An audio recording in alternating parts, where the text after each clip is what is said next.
Madam Clerk? Yes, ma'am. Dr. Chase? Here. Ms. Decatur? Here. Ms. Egan is here. Ms. Hazard? Here. Ms. Healy? Here. Mr. McCosker? Here. Ms. Young? Presente. Madam Chair, you have a quorum. Thank you. Will you lead us in the Pledge of Allegiance? Sure. Would you please stand for the Pledge of Allegiance?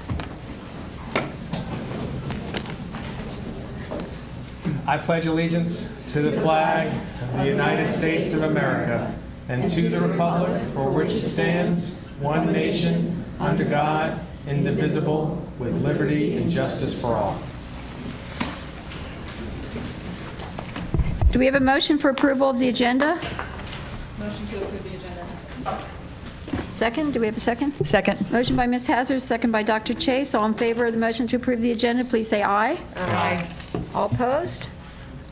Motion carries unanimously. That brings us to awards. We want to recognize Mrs. Tammy Hauk, principal of Brook Point High School, for presentation of awards.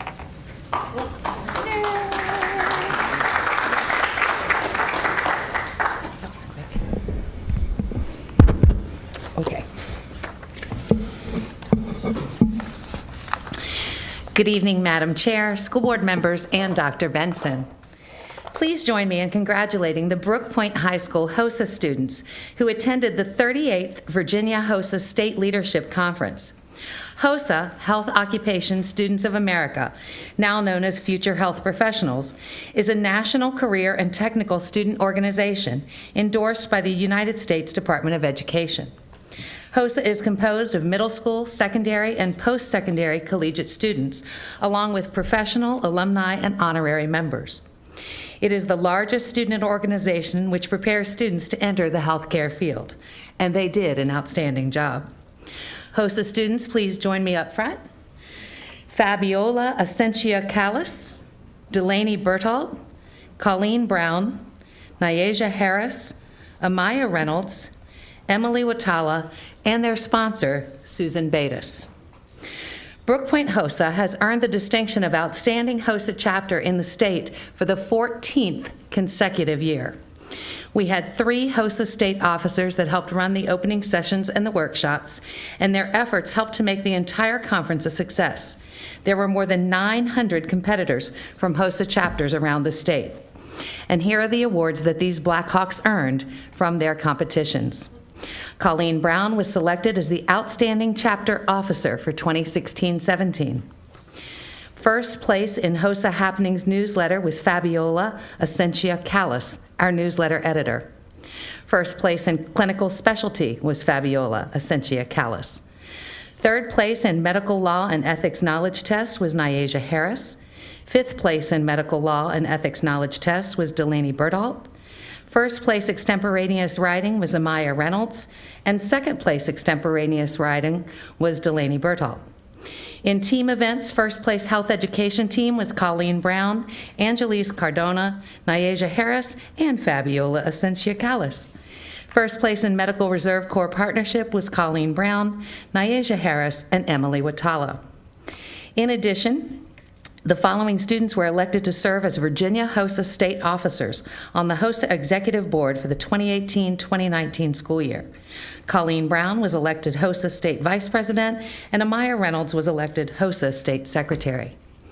Also, students placing first through third place are now eligible to compete at the HOSA International Leadership Conference in June. Good luck, and thank you to these inspiring Blackhawks.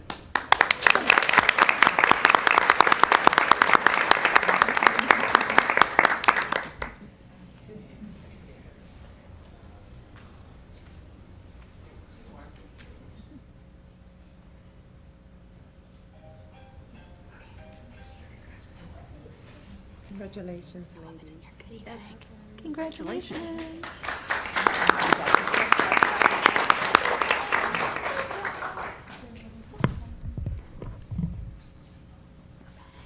Thank you. We'd next like to recognize Ms. Cherie Johnson, Director of Strategic Communication and Community Engagement, for presentation of awards. Good evening, Madam Chair, school board members, and Dr. Benson. It is my pleasure to recognize the 2017-2018 photography and television interns. These are the students who work in our television production and photography programs with Stafford County Public Schools. Each week, the students provide service that allows thousands of people to view our school board meetings and other events in the division. Their knowledge, professionalism, and expertise allows SCPS to keep the community and parents informed.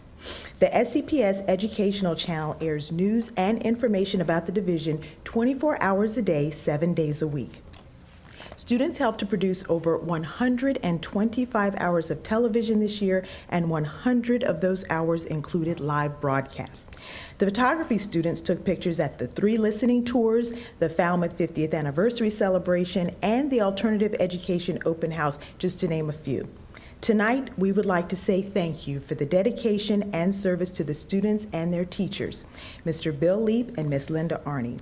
Students, please come forward as I call your name to receive your certificates. Audience, please hold your applause until the end. We'll start with the photography students. Hunter Hedrick, Grace Fuller, Samantha Garciga, and Miss Linda Arney.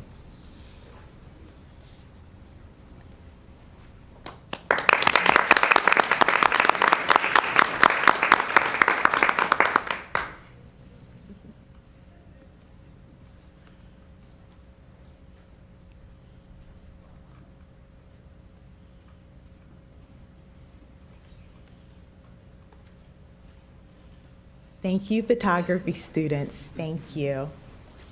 And now we move on to our television interns. Amber Brown,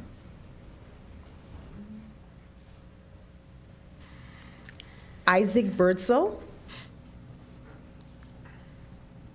Nathan Fretz, Joseph Kennedy, Jalen Livett, Rachel McDonald, Michael Smith, Joseph Staley, and Mr. Bill Leap. Bill.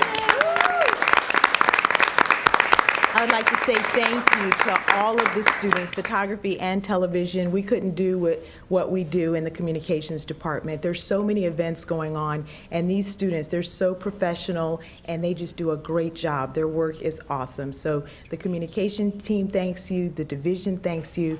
Thank you, thank you, thank you.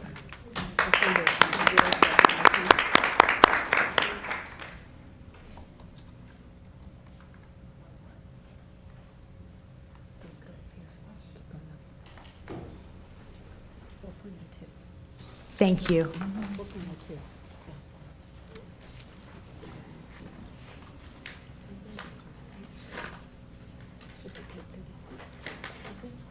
I think just read the background information, maybe. Okay, well then just read what it says for background. Yeah. Yes. No.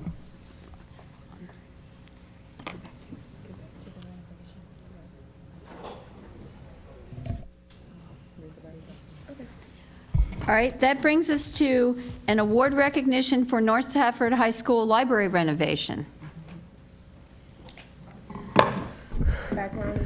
Good evening, Madam Chairman, board members, Dr. Benson. Before I read some of the information about this fantastic award, I'd like to invite some folks down to come. I'd like to invite Mrs. Young and Ms. Healy, if both of you could come forward, as having a large amount of students there at North Stafford. How about Mrs. Decatur? Okay, that'd be great, fantastic. And if I could have Jennifer Spindle, Karen Duffy, Kyle Hopkins from Santec Architects, and Tom Nichols representing the high schools. Dan Hornick is not with us today. He's at some training this evening. So if all of you guys could please come forward. On April 17th, 2018, at the Virginia Association for Learning Environments, A4LE Conference, the Renovate Library North Stafford High School project received one of 3 2018 Best Design Awards. The project was evaluated by 3 nationally recognized industry-specific professionals who used the following criteria to score the nominated projects: community, learning, physical environment, planning process, program response, innovative elements, spatial organization, technology integration, design efficiency, and expansion capability. Judges commented included, loved the variety of spaces, both to work individually and collaboratively, and this library, unlike most, holds its own against the internet. It presents a visually stunning and inclusive opportunity for learners to collaborate and explore independently. And I would be remiss to say that there were many, many team members that participated in making this library space a phenomenal space. I first want to say thank you to Stantec Architects for doing such a fantastic job designing the space and listening to the students, the staff at the high school as well as here at Central Office. You guys listened well and you executed superbly, so thank you very much. I want to recognize Jennifer Spindle and Karen Duffy for their just Herculean effort at really just putting everything in their ounce of flesh and blood in doing these projects, and it's just incredibly to see how much the passion and how much they care for these things. And obviously the staff at North Stafford, the library staff, the administration, they were fantastic to work with. The end result was just a fabulous, state-of-the-art, 21st century library space that is now being used 3 times, 4 times more than it had in the past. It's touching every student in the school. Students want to be there. They want to hang out. They want to learn in that space, which is what it's all about. It's incredible. So on behalf of A4LE, this design award is something very special. I think all of you should be very proud. So thank you. Everybody together? Mr. Haran, I think we need to add one more person to that list, and that would be Dr. Benson. Oh, absolutely. I think he had a vision, seeing how wonderful the library at Brook Point turned out, and I think he was a major force in helping to get this through, and particularly finding the funding and everything else. And of course, I agree. yourself. No, So you I need to get agree. in the Dr. picture, Benson, too. come on down. And we have the librarian from North Stafford here. Didn't realize she was here. So we Yeah. certainly want to bring her down. Come on, all in the family. Come on down here.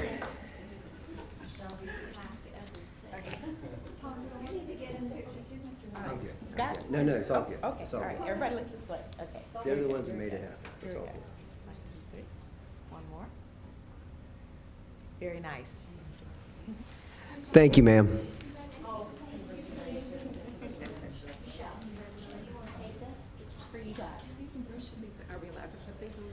All right, that brings us to special presentations by Hazard Young, Atia Associates on the superintendent search. And for the record, I want to state that the Hazard, whoever he is in this organization, is no kin to our Ms. Hazard.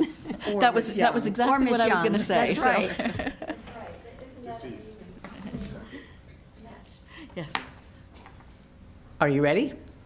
Well, I'm so glad to be back. I had a wonderful week in Stafford a couple weeks ago, and I want to start by thanking all of you for being flexible with me when I had some personal issues to deal with the first week I was supposed to be here, and making me feel so welcome and giving me the time that you did.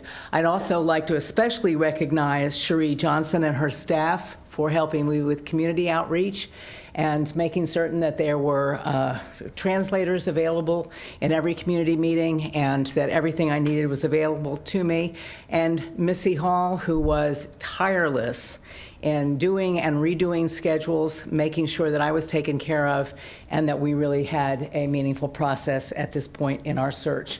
So on behalf of myself and my partner Brad Drager, that you know, we feel like that we've had a good beginning to this process, and we're very happy to be sharing the results of our meetings in open forums and focus groups and individual interviews with you this evening. I want to talk about what I'm going to do and then do it. You have several documents. One is a long text that is a narrative that summarizes the notes that we took in the groups that we interviewed, either individually or in groups. And that text will be the sort of the outline of what I'll be talking about tonight. I'll speak from, and you also will have in front of you, or you should have in front of you, what is on the screen, and that will be the PowerPoint that is basically derived from that text. If you've looked at the text, and I encourage you to, you will see many, many pages of verbatim notes.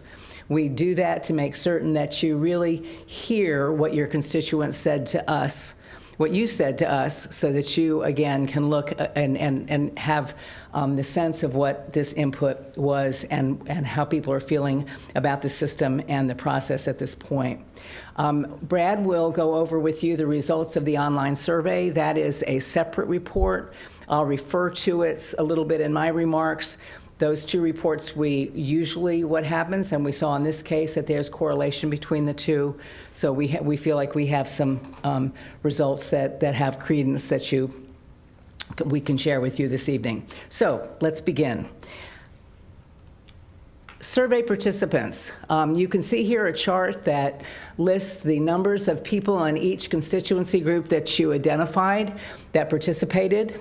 We were disappointed in the numbers of people in the first column. We had hoped for more participation, and I think there was a valiant effort to get the word out.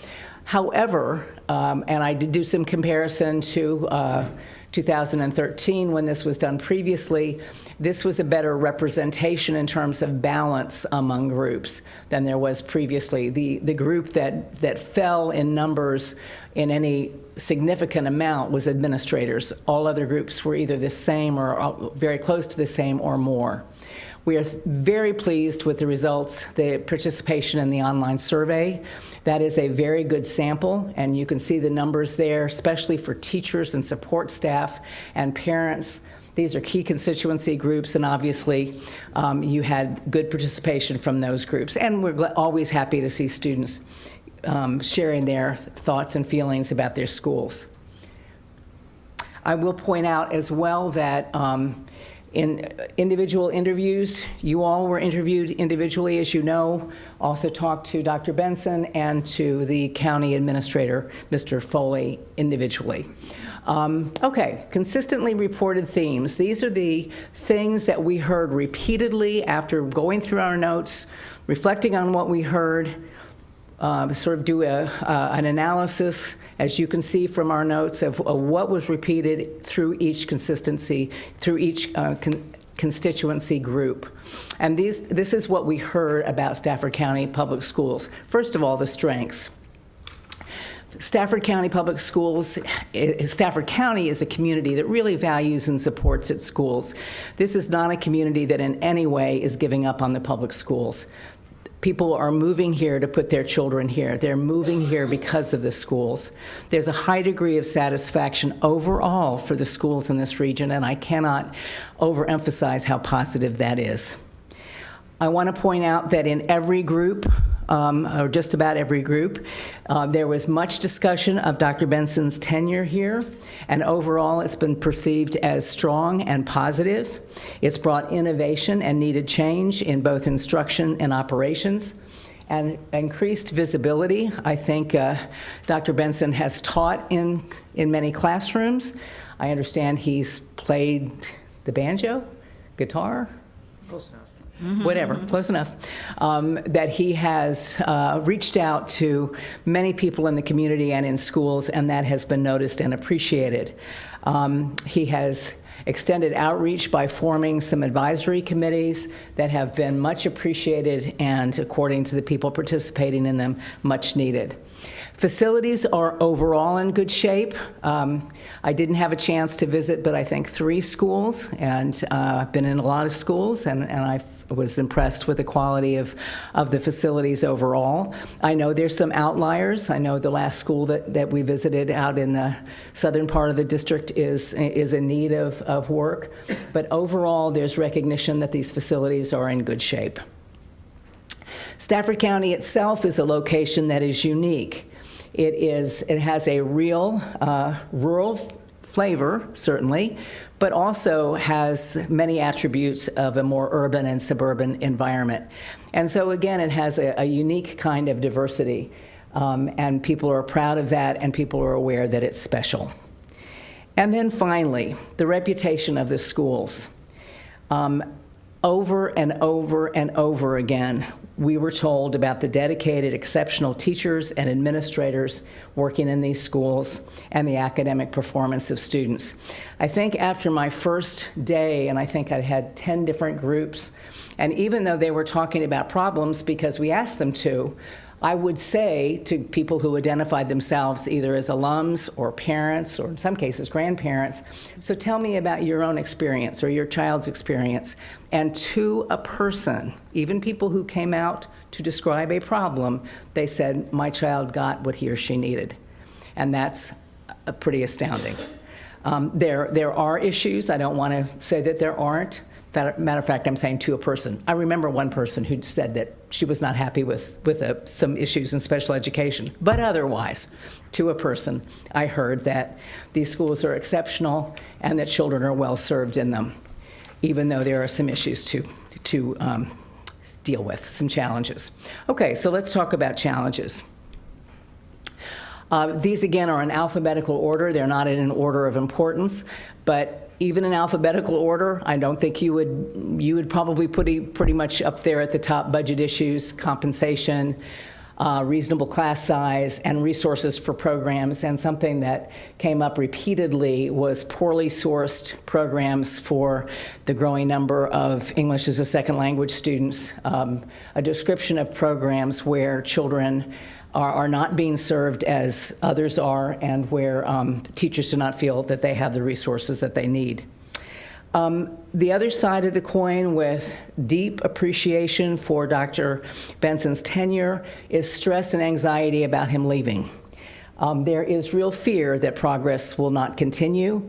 There's a fear that after some changes that people have supported and felt good about, that there's a possibility that the system may take steps backwards, that people will not want to buy into new leadership. So there is real anxiety about a change in leadership. Bullet number 3, diversity, equity, and parity issues that impact minority students and their families, as well as perceptions that the demands of more affluent members of the community prevail over the needs of others. We noted that these kinds of concerns did not arise in the last leadership profile report, or were not reported in that document. And I think that's due to 2 factors. Number one, who we asked. I think to Dr. Benson's credit, he has included more diversity in the outreach efforts that he has made, and we invited some of the people who were involved in those outreach efforts to talk with us, and they came out and they wanted to talk with us. I don't believe that these issues are new. I just don't think that we had asked that constituency before what they thought. Secondly, I don't know what happened in your last boundary adjustment process, but the stories that I was told was that there were some very divisive comments made, perhaps from this very location, about schools. And that translates into children in schools. When you sit down with a group of kids and the first thing they tell you is that, we go to the ghetto school, and then they say, and we know what that means. They're telling me a lot, and they heard those comments. And I think that, again, brought to the fore that there is a perception that some schools, and therefore some children, some young people, are valued more than others. And that is something I know that you would want to attend to. It may, in fact, be part and parcel of the same thing, but I kept hearing about the North versus the South. Stafford, not that there was a divide.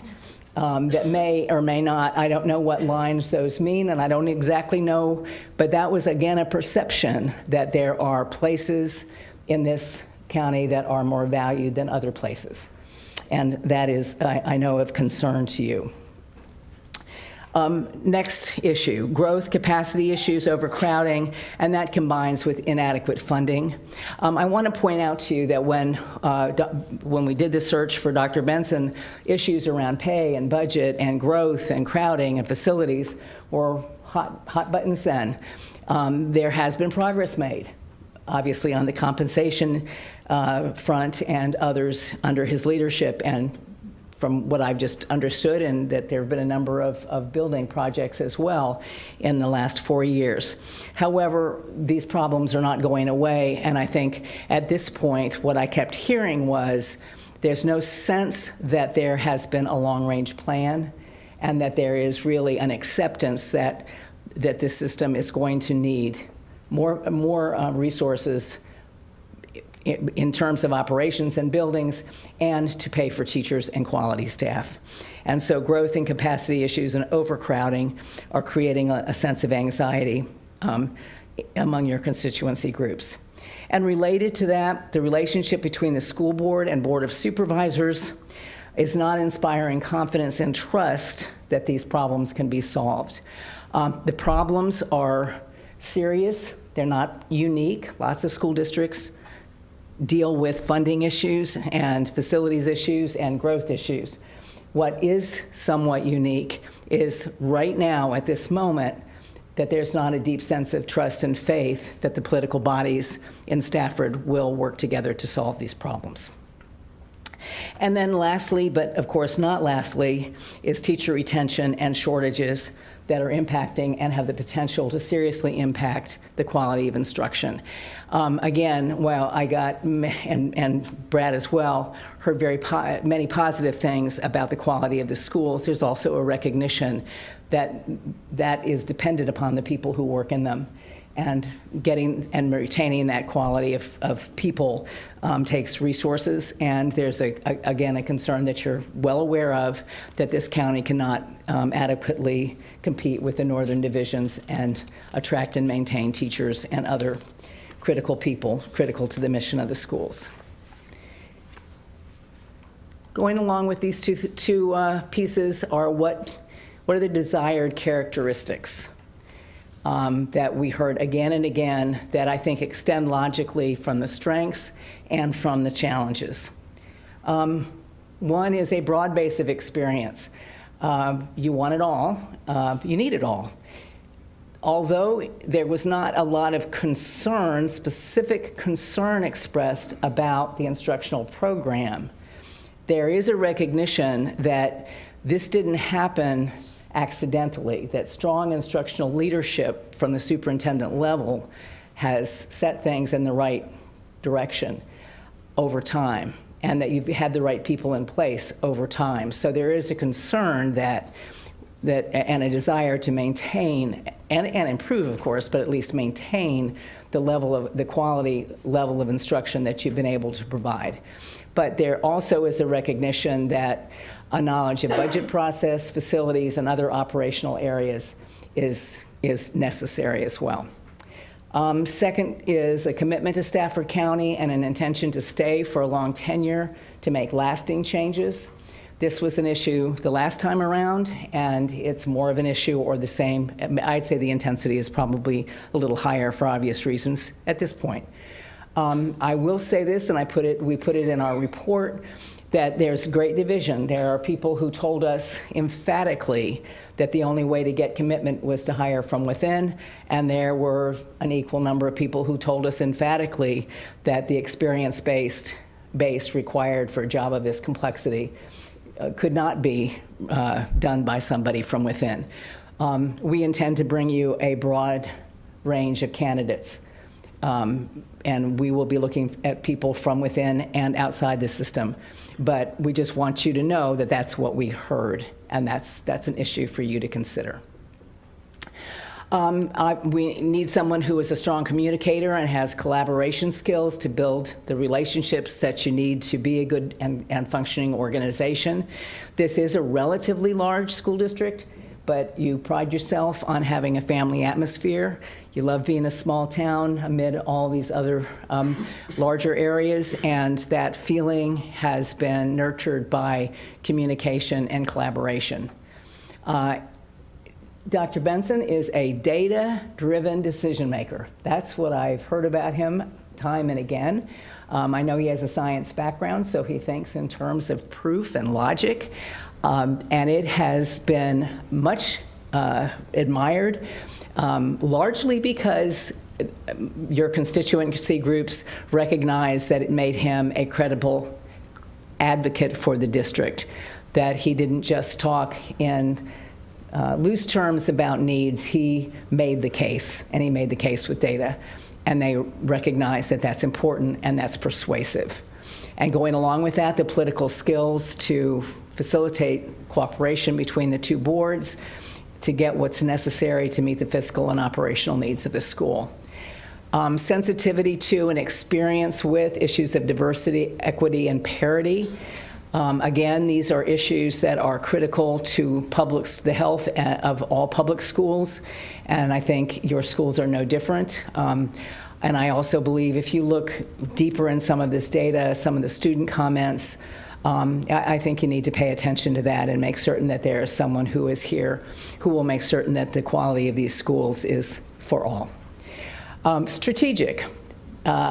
Experienced enough to recognize what needs to be enhanced and maintained rather than starting over, and will build on existing strengths. I think, again, someone who comes in and has a vision and can speak about what's most important and is not going to be Dr. Benson and is not expected to be Dr. Benson, but also will recognize those things that have been put in place and are doing well, and reassure this community that you don't have to start everything over again to go forward.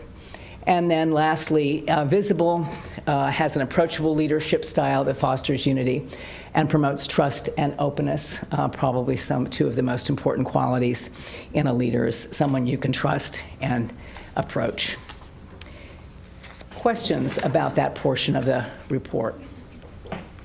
Comments or questions before Brad talks about the surveys? Okay. I know we stand between you and the rest of your agenda, so we'll keep moving. This slide you've actually seen before, but I want to emphasize that the parents and teachers make up almost 80% of the online survey, which again I think is very, very important. The next slide, and by the way, your participation is several hundred, if not maybe 300 or 400 over where it was last time, so you really had a great turnout on this online survey. And I see this survey from all types of districts across the nation. We use the same survey. And I know technology, following statements were received to be district strengths. I know technology was not your top one last time, so that is a dramatic improvement that has come up. TL stands for teaching and learning. District schools are safe. I can't say enough that how important that is in this day and age, that has come up as number 2 as one of your strengths. There's a lot of parents and districts that don't have that type of feeling, so you should be commended for that. And I know it's a hard thing to maintain and to maintain the safety, but boy, that's a nice one to have as number 2. The personalization of instructional strategies. Again, this is wonderful that in your top 3, recognized by everybody who took this survey, are teaching and learning. That doesn't happen in many districts. District employs effective teachers, administrators, and support. That goes right hand in hand with what Ann heard from everybody about the praise for administrators and teachers and support staff. And high standards for student performance. A lot of times we go in districts and that is not the case. In fact, that one rarely shows up in these top 5. So again, the credo to you. And actually, you're going to see that come back because the students were some of the ones who pushed that percentage up. That's very nice. 56 students took this online survey, which is way up from the last time. What the online survey told us about characteristics sought: again, maintaining, recruiting, developing, employing your best teaching force, that's management. Foster the professional climate of trust and respect amongst faculty and staff. Community engagement. Effective plan and manage the long-term financial health. Obviously, sometimes that's number 1 on many of these. Transparent communication, and establish a culture of high expectations for all students. This is hard to see. I'm sure the board can see it better in their written report. And let me pause here and say that Ann's 43 pages that she spoke of from the textual report, the PowerPoint, and this survey will be available on the website for anybody who can't read the numbers tonight, and it'll be available for everybody to go into. We also encourage our applicants to go on and read all this too. But I wanted to highlight that in the overall district, you got a 55% quality of education approval rating there, but look at the administrators at 79, community at 40, parents of students attending schools were 52, support employees 55, teachers 57, students were the lowest. And I found that a little bit interesting that overall quality of education was only 34% amongst the students. Then you see these other categories, vision and values, and I'll only point out how high technology is, again, under teaching and learning, the last one there, 76% overall. In fact, students had that ranked as their number one at 81%. District schools are safe. Teachers had it at 81%, I'm sorry. Students had it at 83%. And you can also look at the schools are safe, and the personalized and instructional strategies to address individual learning needs is very high too. Again, these are wonderful numbers. This is a lot to build on. This is not a school district that needs revamping or a new direction. This is work on what you're doing well and do it even better. This is an interesting slide because it groups the top 4 for each group. And we sometimes see these tightly clustered. Sometimes we see these scattered all over the place. It usually says a district's working very well when they're tightly clustered, and these are tightly clustered. So again, that recruited employees in the top for almost everybody, and the only one that really differs on all this is students. And this goes to what Ann was saying. Down under there, it says, demonstrate a deep understanding of educational research and emerging best practices. It's interesting that the students picked that as number 2, and then their number 3 was understand and be sensitive to the needs of a diverse student population. I thought that was a fascinating thing that the students picked that one out and made that one of their clusters of 4, and even a clear, compelling vision for the future. I know at 16 I didn't always have that, and maybe the students are looking for that too. But the others, support employees, teachers, parents, community members, administrators, that's a tight cluster up there, and there's wide agreement on that. I'm sorry, did I skip? No. This is the profile item analysis. I'm not going to go through this in depth. It pretty much restates what a lot has been said before. Again, recruiting and employing, that's how I got to number 1 because so many people said it, but you can see the individual differences. Same thing with, well, I didn't put the other one on there. There's another appendix in your report. So let me pause. I talk fast. I talk faster than Ann. I'm from New Jersey. She's from Virginia. Although I spent 35 years in Virginia, you'd think I'd slow down at some point. But let me say where we are in the search process. We, on June 12th, plan to present the board a slate of candidates. We need some time in executive session, as we've been talking about, to do that. We'll also talk about the interview process. I know Ms. Hall's working with you on dates. Very, very important, because starting tomorrow, I have interviews scheduled, Ann has interviews scheduled, and we do that for the next 2 or 3 weeks where we are screening, recruiting, and we wanted this report to become final before we started that. But one of the things we do in those interviews is tell the people the timeline, especially the people we really think are going to be high flyers. They are informed of the timeline so that, like on June 12th, if the board decides who you want to interview, we can get those people back in for the interview. So this is very, very important that you work with Ms. Hall on that and get that out. We are encouraged. We probably have a list of about 30 people who have started to fill out applications, and we're pursuing them in different modalities. They're from Virginia. They're from across the nation. We also have probably another list of 15 to 20 that we're trying to recruit in. We've had some very good success with that. People who don't know they want to work in Stafford, we're chasing them too, because they might be a great superintendent for you. And so we're very enthused. In fact, actually, I think at this point the pool is very robust and very rich, and I think you're going to have some hard choices. The best thing I can ever do with any board is have you say at the end of me, that was really hard, we don't know who to pick. I mean, because they're good, not because there's nobody good, that type of situation. So the last thing we're going to show you here is the Stafford County Public Schools Superintendent Desired Characteristics. This actually goes up as part of our advertising program. It's a lot of what Ann put in the desired characteristics, and maybe just arranged a little differently.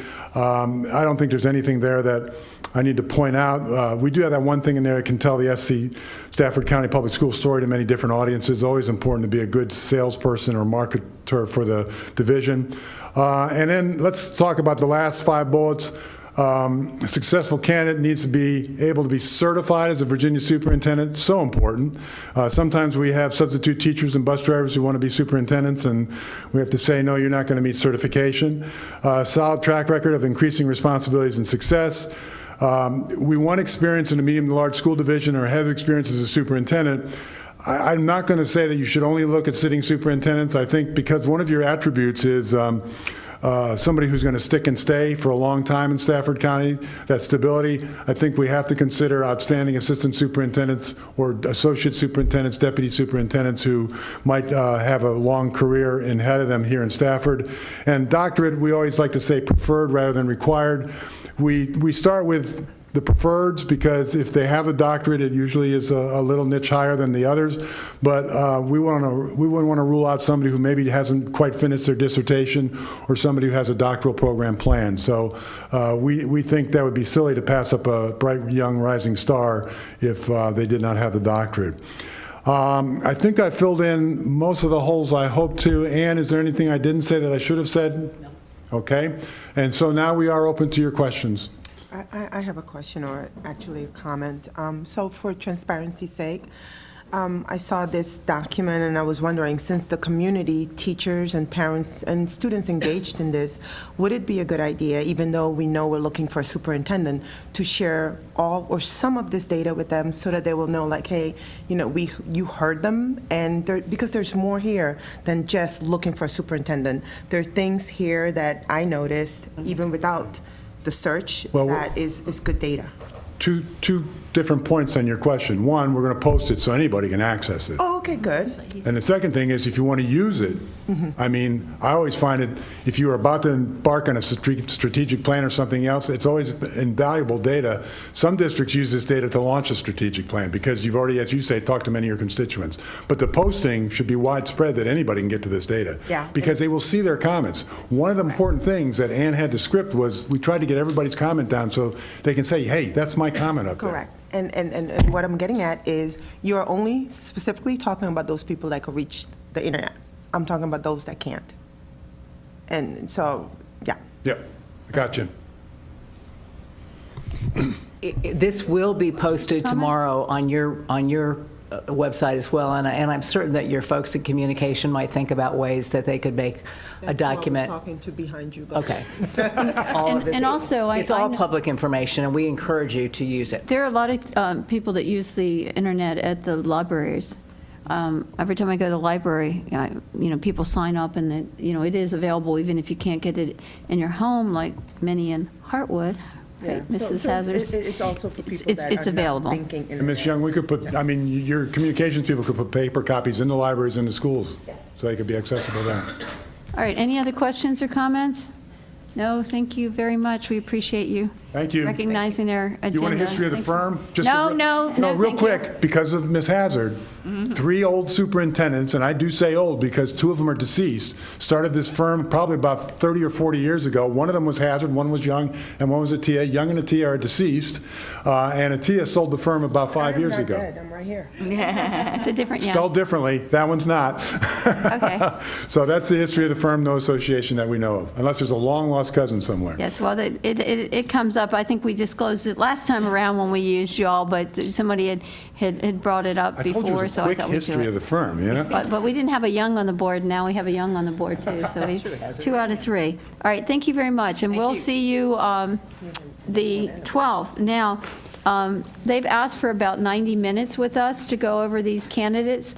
We can do it before the meeting, if we wanted to meet at 5:30 or so, or we could do it after the meeting. What's the board's pleasure? This is on June 12th. Yeah, not after, I would agree. 5:30? Okay, all right, so 5:30, we'll all be here on time, and you're gonna bring them with you? You'll have them ahead of time. Perfect, all right. So we'll be able to review them ahead of time and be prepared to, to come and discuss What are you them. gonna send? Okay, that sounds good. Resume? What are you going to? The applications. All right. You're going to send us the applications that they submitted, correct? Yes, they'll be on the portal probably about 4 days before we come. Okay, so we'll see what they submitted and then you'll give us your feedback on that. Okay, Did that's Dr. great. Benson put his in there back again? Did you see it? No, he's taken. North Carolina is the beneficiary of Dr. Benson's retirement from the Commonwealth of You know what, Virginia. I just have to mess with him while I see him here. All right, well, that brings us to citizen comments. Mr. McOsker, Oh, yes. read my favorite saying, Citizen comments. please. Individuals wishing to comment at this time may do so by responding to the general invitation of the board chair. Speakers shall identify themselves by name, address, and organizational affiliation. Speakers shall announce the purpose of their topics and their comments. 3 minutes shall be allotted to speakers. The board chairperson reserves the right to restrict the total citizen comment received in any particular meeting to a predetermined maximum number of minutes with the approval of the board. Citizen comment which is profane, abusive, or which threatens imminent physical harm shall be ruled out of order by the board chairperson. Although the board provides the opportunity for citizen comment, individuals desiring to register complaints against division employees or division programs, services, or activities may also utilize the procedure outlined in Stafford County Policy 1113, Public Complaints. Thank you, Mr. McOsker. Now, we have a list of people that signed up. Did that end up back with you, Ms. Hall? All right, I know two Rock Hill speakers were there, I believe, number 1 and 2, and number 1 is Megan Brown, and she'll be followed by Dana Brown. You just took my thing. So, Ms. Brown, if you could give us your name and your address when you start, and then the clock will start. Thank you. Hi, I'm Megan Brown, and I'm from the Rock Hill District at 41 St. William's Way. And I just wanted to thank Ms. Healy for getting the alternative SOL schedule at Mountain View High School fixed. And so that way I would not have to miss 8 blocks of classes at Mountain View because of being a travel student. I just wanted to thank you so much because it was a huge issue, especially for the stat students who would have missed their social studies class. Now I'll let my mother speak. Well, thank you, Ms. Brown. I'm not sure I did that, but I did make some inquiries, so thank you very much. And now you're followed by Mrs. Dana Brown, and after Ms. Dana Brown, Michelle Wickman.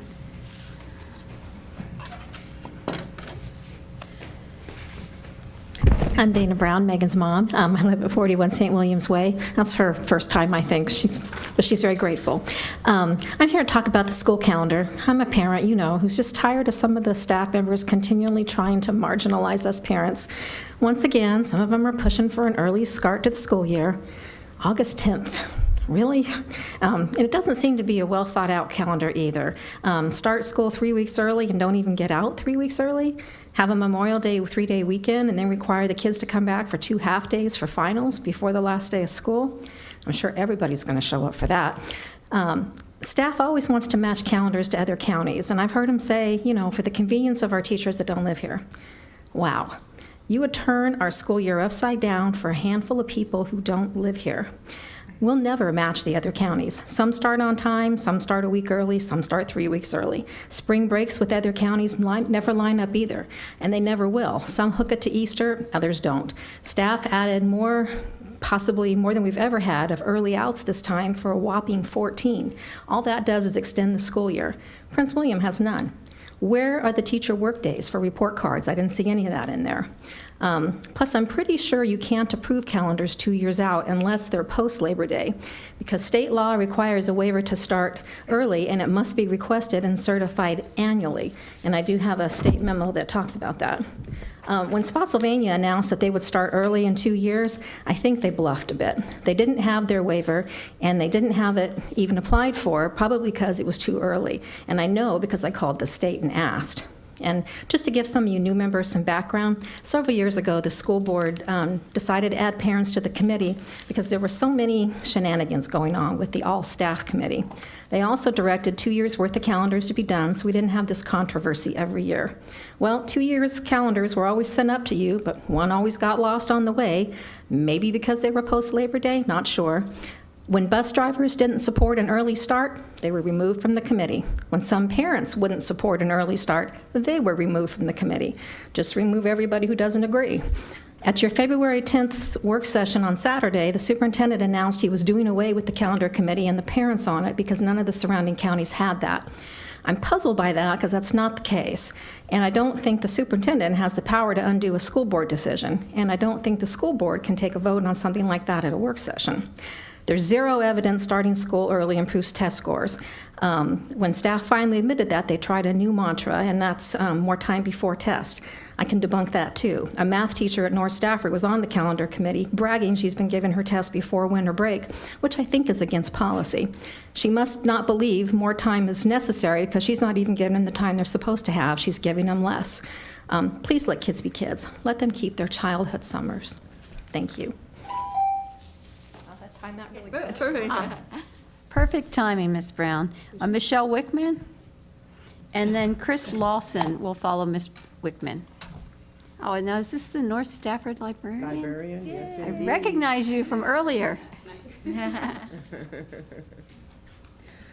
Dr. Benson, members of the board, good evening. My name is Michelle Wickman. I live in Hampton Oaks, 305 Bentley Court. I have a third grader and a sixth grader who attend Stafford County Schools, and I'm a teacher in the county. I'd like to take the opportunity to speak in favor of a pre-Labor Day calendar. I know that people have spoken against this change. However, I don't recall any of the reasoning being instructionally based. And as a parent, would the change mess with my summer plans? Sure, it would. It would mess them up quite a lot. But nobody's summer plans should be dictating the instructional calendar. Next year, less than 35% of the counties in Virginia will be operating on a post-Labor Day start. Stafford County is in the minority, and I really think that we need to get with the program now so that it's not another 3 years before we have the option. Let's be honest, the midterm situation this year was a fiasco for teachers and students alike. Weather-related scenarios like this would likely be a non-issue if exams were mid-December instead of late January. This is just one example of how a pre-Labor Day start would benefit the students of Stafford County, and here are some of the other benefits. First of all, more time for AP testing, which occurs in May every year, no matter what.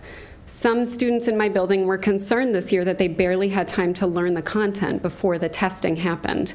And if we started 3 weeks sooner, that's 3 more weeks that AP students and their teachers would have to prepare for those tests.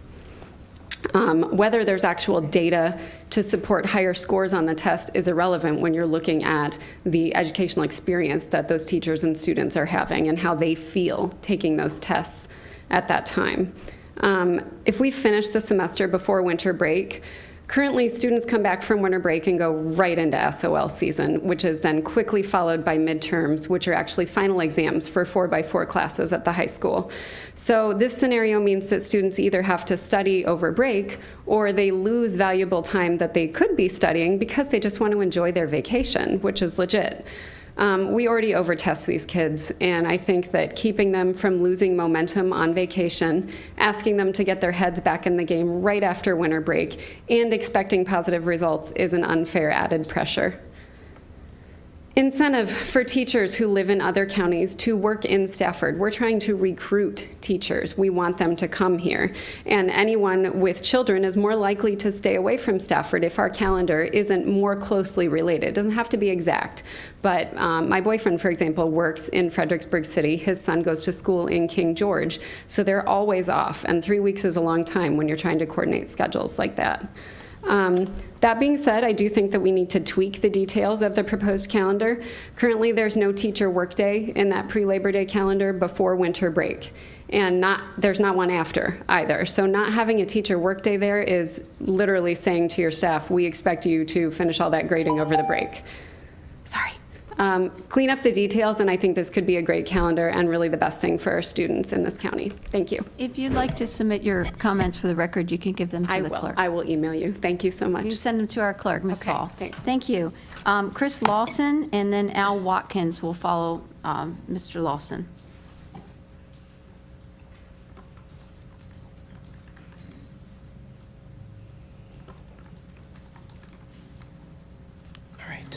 Good evening, everyone. Longtime listener / reader, first time speaker. Thank you for having me this evening. I do want to tell a story, and I believe Mrs. Brown will enjoy this story. When I first came here, I found out that the state exams were taking place after. I apologize. My name is Chris Lawson, and I work in the Stafford County. I do apologize. But when I first came here, I found out that their state exams that were required upon passing for their graduation requirements, they were typically taken after the winter break.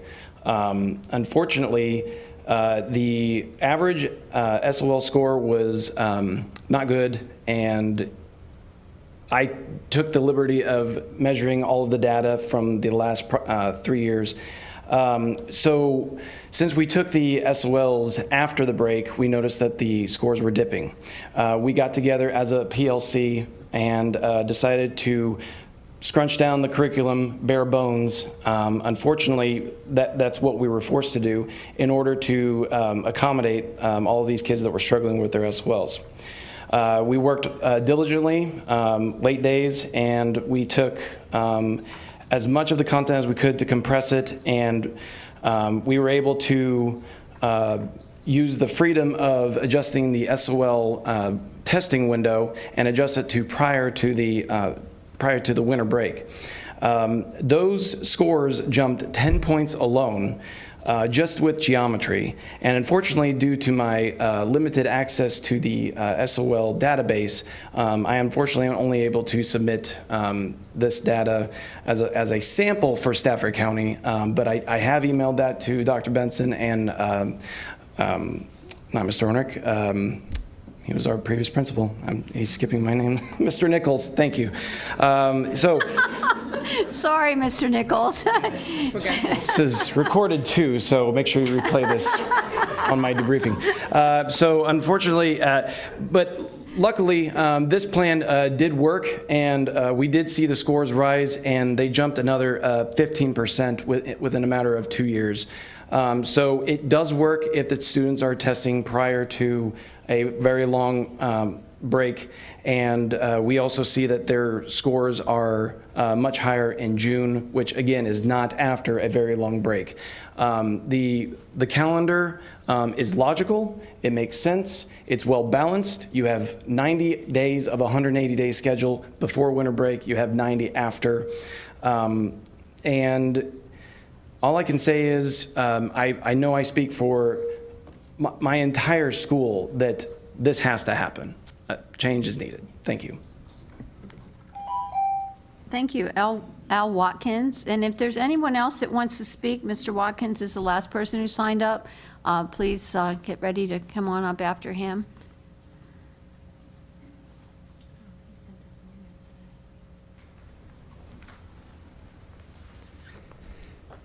Good evening. I'm Al Watkins, a resident here in Aquia on 314 Hope Road, and I'm a teacher at Colonial Forge High School. This evening, I sent along to the Board of Ed, Dr. Benson and Ms. Kale, a letter and some research in table format regarding the history of teacher compensation here in Stafford, and also how Stafford County teacher pay stacks up when compared to many surrounding divisions. I regret that I only have 3 minutes to try and identify some of the so many crucial takeaways that one can view from finally seeing this data up close. Despite having a pay scale that remained unchanged for 5 years, despite not receiving anticipated step level increases for 3 years, and years of 1% increases which immediately were deducted to counter VRS contributions, the table's data identifies that moving from the step scale to the experience scale has overall had the worst impact on teacher compensation. That vertical expansion, or spreading out of the scale, has done a great disservice to many veteran teachers. The experience scale, instituted in fiscal year 15, will top out next year at 38 plus. As you know, teachers reach full VRS benefits after 30 years of service. How many teachers will be here for 38 years to reach the top of the scale? Looking at the table I provided, comparing fiscal year 8 to fiscal year 18, currently in steps 1 through 9, traveling across the scale, teachers there have seen percentage increases. However, from year 10 through 30, salary has decreased at every one of those veteran levels. For example, a 20-year teacher in 2008 earned $58,940. A 20-year teacher in 2018 makes $56,702. In other words, had Stafford County Public Schools kept the very pay scale they utilized in 2008, that teacher would ultimately have gone on to earn $2,238 more than they currently do by using the experience scale. Moving on to the other table I provided, the pay scale comparison table involving SCPS, I would suggest, after analyzing the data there, that SCPS does not compete for teachers with the divisions of Hanover, Henrico, Chesterfield, Albemarle, and Chesapeake. Those counties should be eliminated from any potential comparison, replaced by other divisions on the table that Stafford County does actually compete with. There's much to take away from analyzing the pay scale comparison table, and here's just one. If a teacher having just completed their 26th year in Stafford were to be hired in Prince William, which accepts just 12 of those 26 years of experience, they would still start off at a higher salary in Prince William. Compensation is not only the value that is utilized in recruiting and retaining employees, but it's also very crucial. I also make myself available to all members to discuss this data collection and analysis further in the hope that new leadership, working with all stakeholders with the county, can arrive at a fair-minded, competitive compensation plan. And now I'll take a breath. Thank you, Mr. Watkins. All right, have someone else that wishes to speak? A familiar face?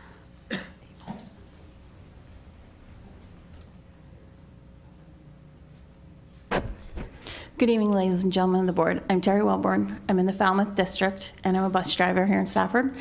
And I wanted to speak about the calendar. I'm not sure whether starting earlier or later is good for the kids or not, but I know it's bad to start early for the bus drivers. August is notoriously hazy, hot, and humid. Hazy, hot, and humid every day. We have no air conditioning on 99.99% of our buses. I think we just got 4 mainstream buses that got AC. The rest of us don't. It's hot on those buses. So if you start in the middle of August, keep that in mind. We're going to be out there from 2 to 5 o'clock in the afternoon.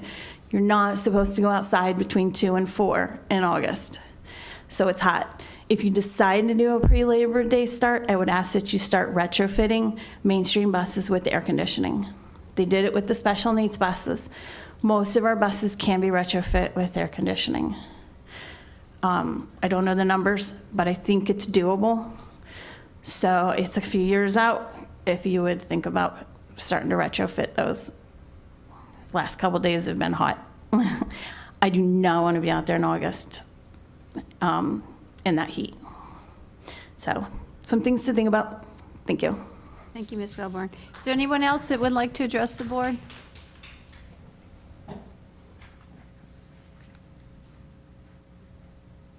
Yes, when you finish, if you could sign in. Ms. Wellborn knows the drill. I'm Dorothy Wood, 315 Queen Anne Drive in the Hartwood District. My comments in regards to the pre-Labor Day start.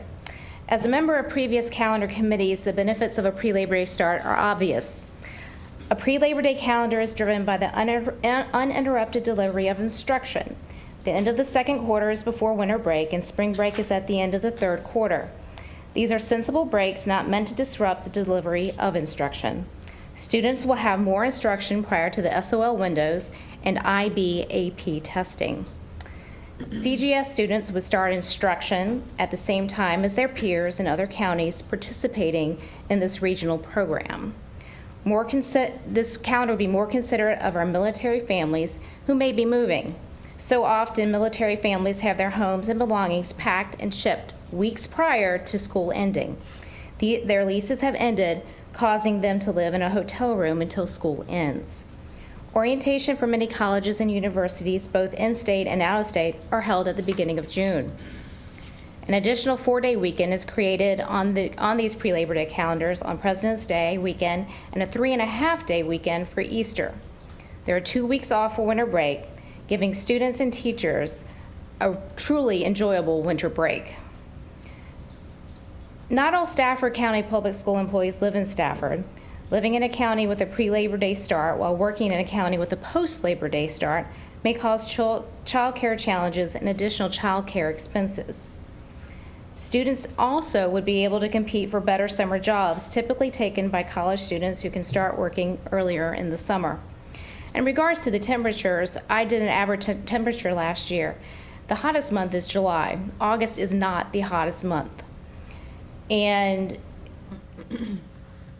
As far as the buses being hot, there's summer school in July. So are we going to cancel summer school because it's hot and the buses are hot? I don't think so. If Stafford County truly wants to evolve and be innovative, our school system cannot keep accepting the status quo. I urge you to be bold and don't be afraid of a change. Demonstrate to our students how you can embrace change and improve their learning experience. Thank you. All right, is there anyone else who'd like to address the board? Seeing none, we'll close the public comment period and come to the superintendent. Do you have comments, Dr. Benson? I do not, Madam Chair. Oh, darn. All right, that moves us to the consent agenda. Do we have a motion for the consent agenda? Motion to approve. Motion by Ms. Egan. Do we have a second? Second. Second by Ms. Young. Any discussion? All in favor, please say aye. Aye. All opposed? Motion carries unanimously. Brings us to action items. 9.01, approve high school student fees for fiscal year 2019. Madam Chair, motion to approve 9.01. Okay, motion by Ms. Egan. Second. Second by Dr. Chase. Any discussion? Just a brief. Discussion. Go ahead. I just want to, my comment would be that to make sure that those individual students that cannot afford this and do want to, that there is some kind of accommodation made for this fee. There are. Okay. If you want to get some more information on that, we can, you could talk with Mr. Nichols. That's fine. I just want to make sure that there is. Yes, there is. Did you have a comment or question, Ms. Hazard? Just a comment. I just wanted to thank the board for waiting on this item till after we had approved the budget. I'm glad that we didn't have to raise fees on our students to meet the operational needs for this school division, but I do think that's something that we have to just keep our eyes on as we move forward in the budget season. And again, I just thank you all for waiting till after budget approval. Okay, any other comments, questions? All in favor of the motion to approve 9.01, please say aye. Aye. All opposed, motion carries unanimously. 9.02, approve the award of professional services consulting contracts, open-ended term contracts for archaeological, structural, civil and sanitary engineering, geotechnical, environmental, industrial hygiene, roofing, and mechanical, electrical, and plumbing. Do we have a motion? Madam Chair, motion to approve 9.02. Motion by Ms. Egan. Do we have a second? Second. That was Ms. Hazard. Second by Ms. Hazard. Any discussion? All in favor of the motion, please say aye. Aye. All opposed, motion carries unanimously. 9.03, approve the superintendent's proposed revisions to policies and regulations as reviewed by the Office of Administrative and Legal Services. Madam Chair, motion to approve 9.03. Motion by Ms. Egan, second by Second. Dr. Chase. Any discussion? All right, Ms. Hazard. I know that we have the information contained in 2402 relating to claims of sexual harassment or harassment, whether this will be communicated to staff and students in some way. I know there's been some comments about what are procedures for complaints. I just want to make sure that we also have some kind of either training for our administrators over the summer of any changes that have been made and the procedures to be used.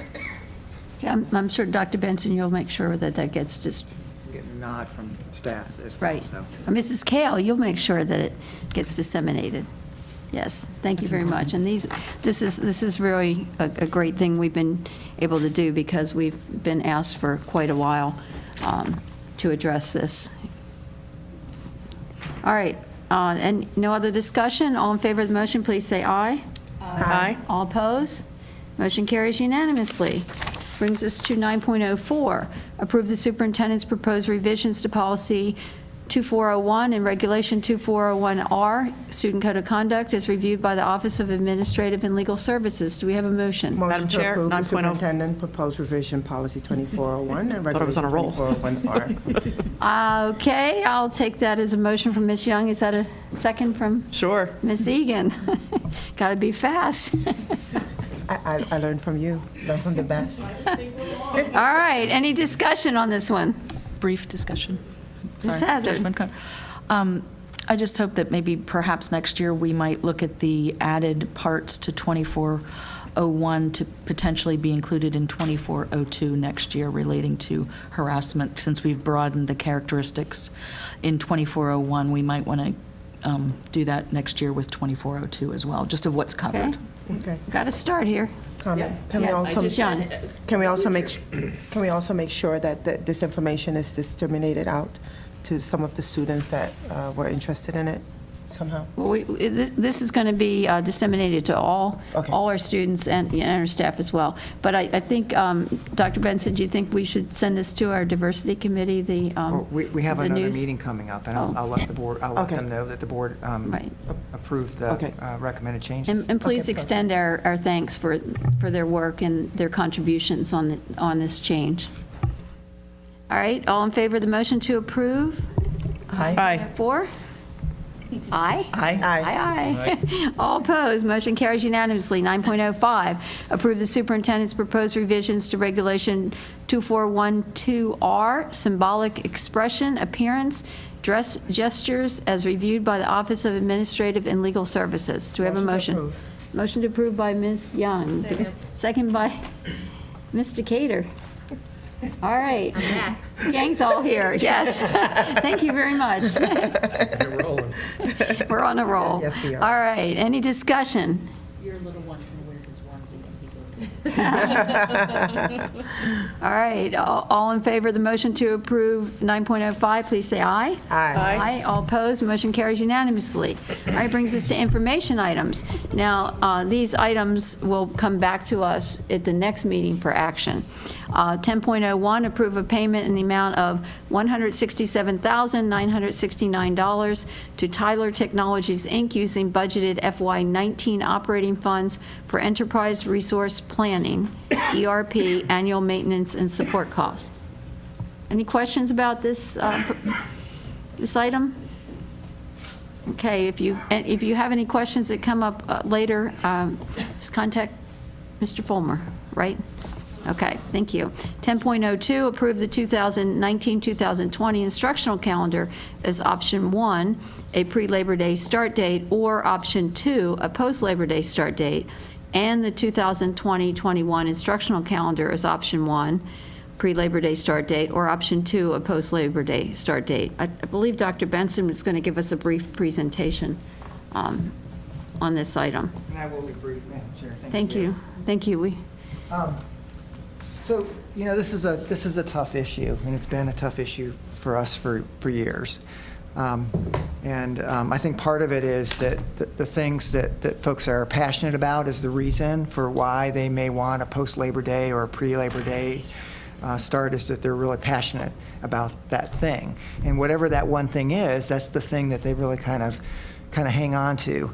I think it's really hard to do a comprehensive list of pros and cons and end up trying to figure out whether I've got more pluses or minuses. So what I want to do is I want to talk a little bit about some of the issues that we've discussed over the years and just some considerations for the board. But I'm going to suggest that many of these things are kind of in a gray area, right? Not so cut and dry, because I guarantee you, if we were to go out and do another survey about just putting the calendars out there, do you want pre-Labor Day or post-Labor Day? I bet we would get results that are similar to what we got a year ago, because the reasons that folks are passionate about whatever calendar they prefer, they're passionate about those things, and I think that makes it really difficult to get us to move in a different direction. So what I'm challenging the board to do is just kind of try to think about this big picture moving forward.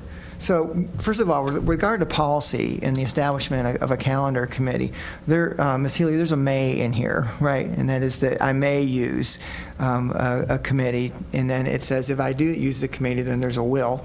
I guess should be a shall, as to what that would look like, okay? I did not use a committee this year. I've got input from my teacher advisory group and my parent advisory group, but we basically put 2 calendars together for each of the next 2 years, not next year, not 18, 19, but for 1920 and 2021. But this is very clear, right, and very much black and white as there is an option here to look at things a little bit differently. And yes, we did look to see how other school divisions go about putting together calendars, and there are a number of school divisions in our comparison group that use a different structure than what we have been using. So I informed the board that we would be going a different path this time, and we've got some calendars to share with the board as a result of that. I would note that we very much appreciate the work of the calendar committee over the years. I don't want to shortchange the efforts that were there, because there were a lot of really good discussions, and we had some really, I think, good proposals coming forward. But I think we've kind of explored all of the options over the years, and I think now it's time just to kind of sit back and look at all of those things and then have the board determine whether or not we need to head in a different direction or not. So I do want to show the surveys from the last time we surveyed, and this survey was simply, here are two calendars, one's post-Labor Day, one's pre-Labor Day. What do you think about it as a parent? What do you think about it as a staff? And as I stated earlier, I suspect if we surveyed again, we probably would get similar results, and we're not far off of 50-50% for both of the groups. If the board has an interest in doing that with the calendars that are being proposed, we certainly could open up a poll on our website. We'd get some help from Ms. Johnson's folks, but I don't know that you would get anything different than what we've gotten previously, and I'm going to go back to that, because what people like about each one of those calendars, they're passionate about, and they're going to hang on to that thing about that particular calendar. So we heard a little bit about transportation and the buses being hot, okay? And so, yeah, that could be an issue, or it could not be an issue, depending upon what perspective the board wants to take. We only have about 4% of our buses, mainstream buses, have air conditioning on them. So if that were a goal that the board wanted to work on in terms of increasing, retrofitting our mainstream buses, that's certainly something that we could look at. Some of our comparison divisions have gone that route. Spotsylvania, as an example, has about 44% of their mainstream fleet air-conditioned buses, and they have a pre-Labor Day start scheduled for next year.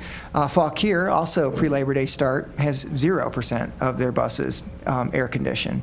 So it's another one of these gray areas. It can be an issue or it cannot be an issue, and we know that we've dealt with some challenges of late with temperature fluctuations during a part of the year when you would not expect it to be close to 90 degrees and very humid. There's certainly more information that we could bring to bear here, but there's not really a showstopper that would say one way or the other, you cannot make this thing work, whether it's pre-Labor Day or post-Labor Day. So in terms of achievement, and I appreciate the information that was provided this evening. If you look at test scores from surrounding divisions that have gone to a pre-Labor Day start, I think you'll be hard-pressed to say that there's a statistically significant change in the levels of achievement. I don't think we've collected enough specific information to be able to say that we're headed there. I do appreciate what we heard this evening on a much smaller scale, but if you just go out and look at SOL scores and you know what year the school division changed from a post-Labor Day to a pre-Labor Day, there doesn't seem to be a little bit of change. I don't think you can call it, and I didn't run like a p-test on it or anything, but I don't think you could call it statistically significant, okay? There is that notion of, does it make sense to finish your work for the semester prior to the winter break and not have that holdover when you come back. And some of that, I think, is true with positioning of spring break, which we have traditionally attached to the Easter holiday. And we'll talk a little bit about that in a minute. But I'm having a hard time pointing to like a large amount of data that says, oh my gosh, right, we absolutely need to head in this direction because of this. Is there some that might suggest some improvement? Absolutely. Okay. Enough to say without question we should move? Probably not. So it's in a gray area. Testing. Okay. One of the things that we've heard is that there's a lot of assessment that goes on at the elementary level as you approach the winter break. Some of that's within our control, and we can decide what that schedule looks like. Some of it is participation in the PALS assessment, for example. But I will tell you that the PALS assessment window for assessment changes based upon when you start school. So the earlier you start, that window moves back from the winter break, right? So is this an absolutely you should go, absolutely not go? Probably not. Is there a reason to stop you? Probably not. payroll, okay? So we had in the transition year, this is really interesting, right? So in the transition year, you're going to have folks that on one cycle had their first paycheck in October, and in the next cycle, they're going to get their first paycheck in September, which, on one level would be great for new teachers that would be coming a little bit earlier in August. They would still get that stipend that we're giving them for participating in the New Teacher Institute, but then they would get their first check at the beginning of September. So the bonus for teachers in the year that we transition is you get 2 paychecks in a given month. So you get one from the last year and one from the new year for one time. And so we've heard some teachers talk about the need to be working a second job during the summer, and that might limit the amount of time that they can do that in a transition year. There would be 2 paychecks in September. And then the next year, you would still have a significant summer. It's just it would start shortly after Memorial Day, and we would be looking at a start potentially in the second week in August. But we are poised, if the board should decide to entertain, maybe exploring going in this direction, that we could certainly execute that. So cost, okay? So obviously, if we were to throw into the mix the need potentially to look at retrofitting buses with air conditioning, we would have to work that into the cost. But there's also been some conversation about the cost related to the differential in heating and cooling costs. And I think we had a video that was played last year from a previous board meeting that suggested it might be in the neighborhood of $500,000 or so. So I asked our energy manager to do an analysis based upon historical data for us. And so 15 occupied days in August would have an increased cost of about $303,000. 10 unoccupied days in June would be a savings of about $187,000. 10 unoccupied days in winter, because we would shut down for basically 2 weeks during the winter break, we would save approximately $158,000, which means there would be a net savings if the board, based upon historical data, of about $42,500 if the board should choose to go in this direction. Is that significant enough savings to say, oh my gosh, we should start early? Well, probably not. Is it enough to say, you should stick with a traditional calendar? Well, probably not. So it's just there are a lot of gray areas in every one of these considerations that we have talked about over the years. CGS, okay, which came up again this evening, and having our schools not all start at the same time. So at the most recent CGS board meeting, we were provided with a report that had some recommendations from the Department of Education that were really geared at trying to get students across sites to work more collaboratively. Okay, and one of the things that was noted in 2 places in the report was that 3 of the school systems that participate in the governor schools were going to be able to work more closely in the coming year, because they are on the same calendar. Mm-hmm. Now, we've also heard previously that that we can make that work at the same time. There might be some challenges associated with that. It's not just the divisions, though, that are in the Commonwealth Governor School. These are the start dates for the first day of school for this coming school year for our contiguous school systems. And I picked the contiguous ones because one of the ways that you can get a waiver is that if you're surrounded by school systems that are starting prior to the winter break. Or prior, sorry, I got that winter break on my mind. Prior to Labor Day. So next year, Stafford and the city of Fredericksburg are the only 2 that will be starting post Labor Day. And the other thing that's interesting is the majority of the surrounding divisions, and Prince William is certainly an exception, the majority of them are starting early enough to finish the first semester prior to the winter break. Okay, and quite frankly, if you're not going to start early enough to finish before the winter break, it makes no sense at all to even consider this. So I want to make the board aware of what is happening around us, and I think we heard a statistic about the percentage of divisions in the Commonwealth that remain on a post-Labor Day start. So there's a clear copy of this in your agenda item. This is a traditional calendar for the 2019-20 school year, and it has pretty much what you would expect to see in a traditional calendar. We have a post-Labor Day start. We have basically what you have seen in previous years, with minor tweaks based upon where the end of the marking periods fall, but looks pretty much like we've seen before, okay? We also have a calendar for that same school year that is a pre-Labor Day start. We would welcome our new teachers the second week in August, and we would start on the 12th, if this were of interest to the board, finishing the first semester prior to the winter break. Now, I agree that there are tweaks that could be applied to this.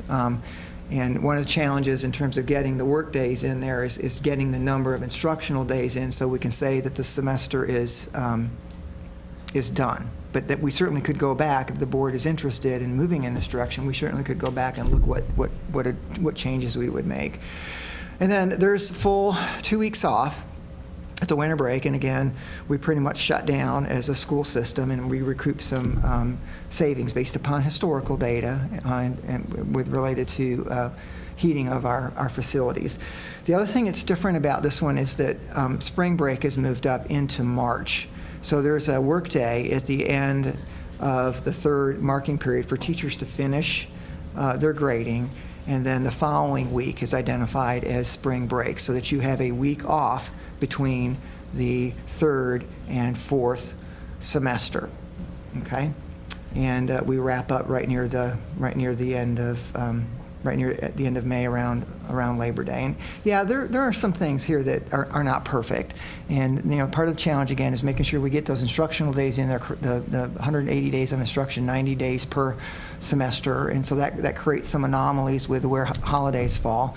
We did incorporate a 3-day weekend for the Easter holiday. It's not what we are used to, but there seems to be some sense into having a spring break at the conclusion of a marking period and fixing it so that it's always at the end, so people know when we get to the end of the third marking period there's going to be a week of spring break.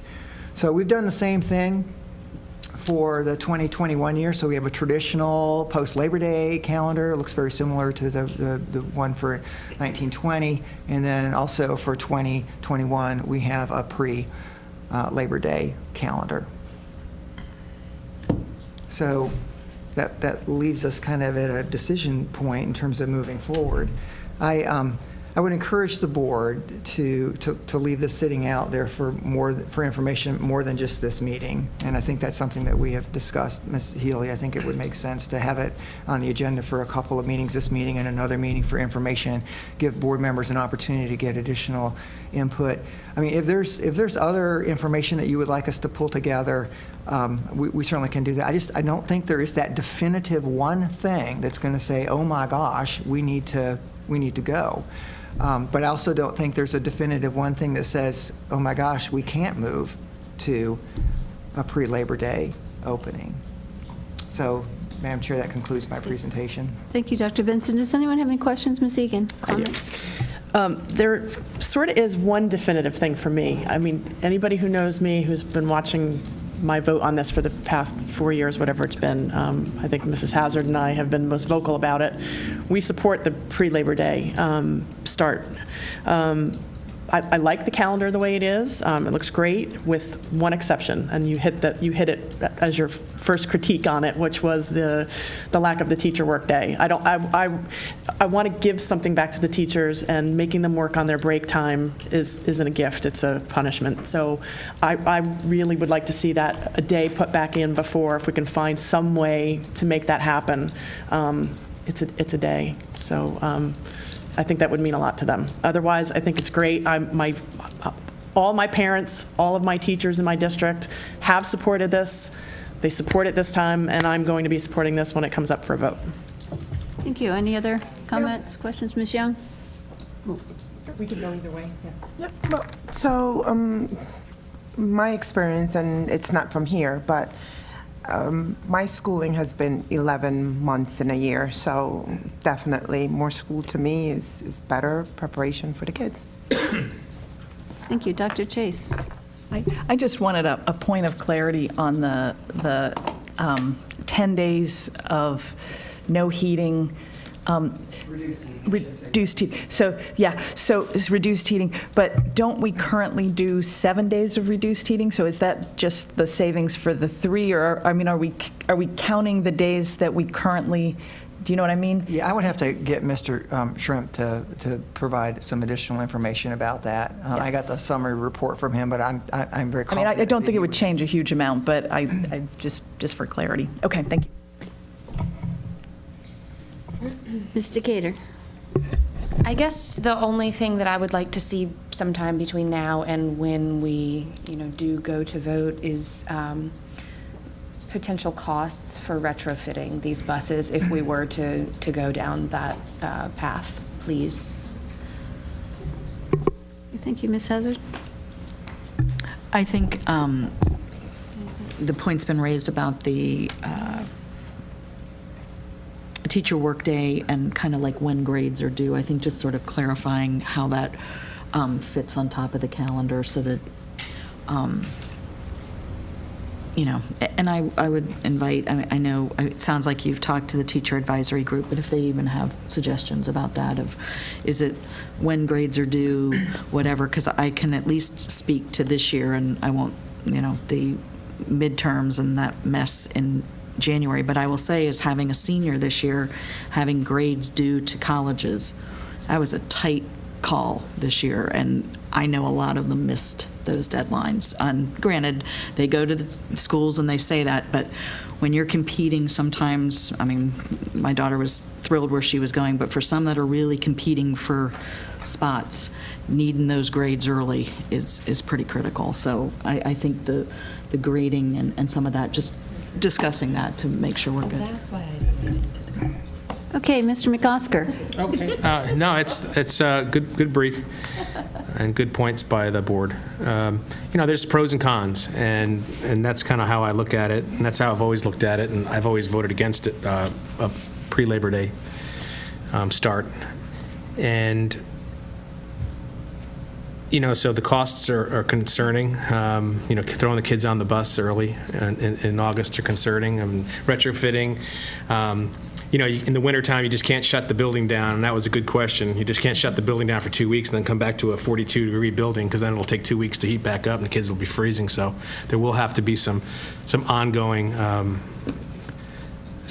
costs with that. I'm not so sure the costs are going to weigh out. And that a whole point about the testing, and I'm still got to get a hold of the state of Maryland. The state of Maryland did a year-long study, and I haven't read it, but they're actually reverting back to going to a post-Labor Day start as a whole state.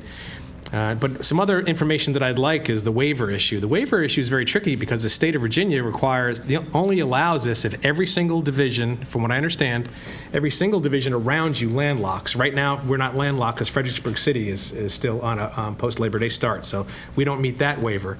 Then the other waiver I understand is the amount of days missed, whether it's snow, rain, sleet, hail.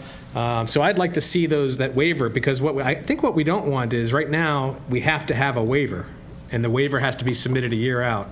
So how are we going to get around that, even if the board votes, but we don't have the waiver authority from the state? If the Fredericksburg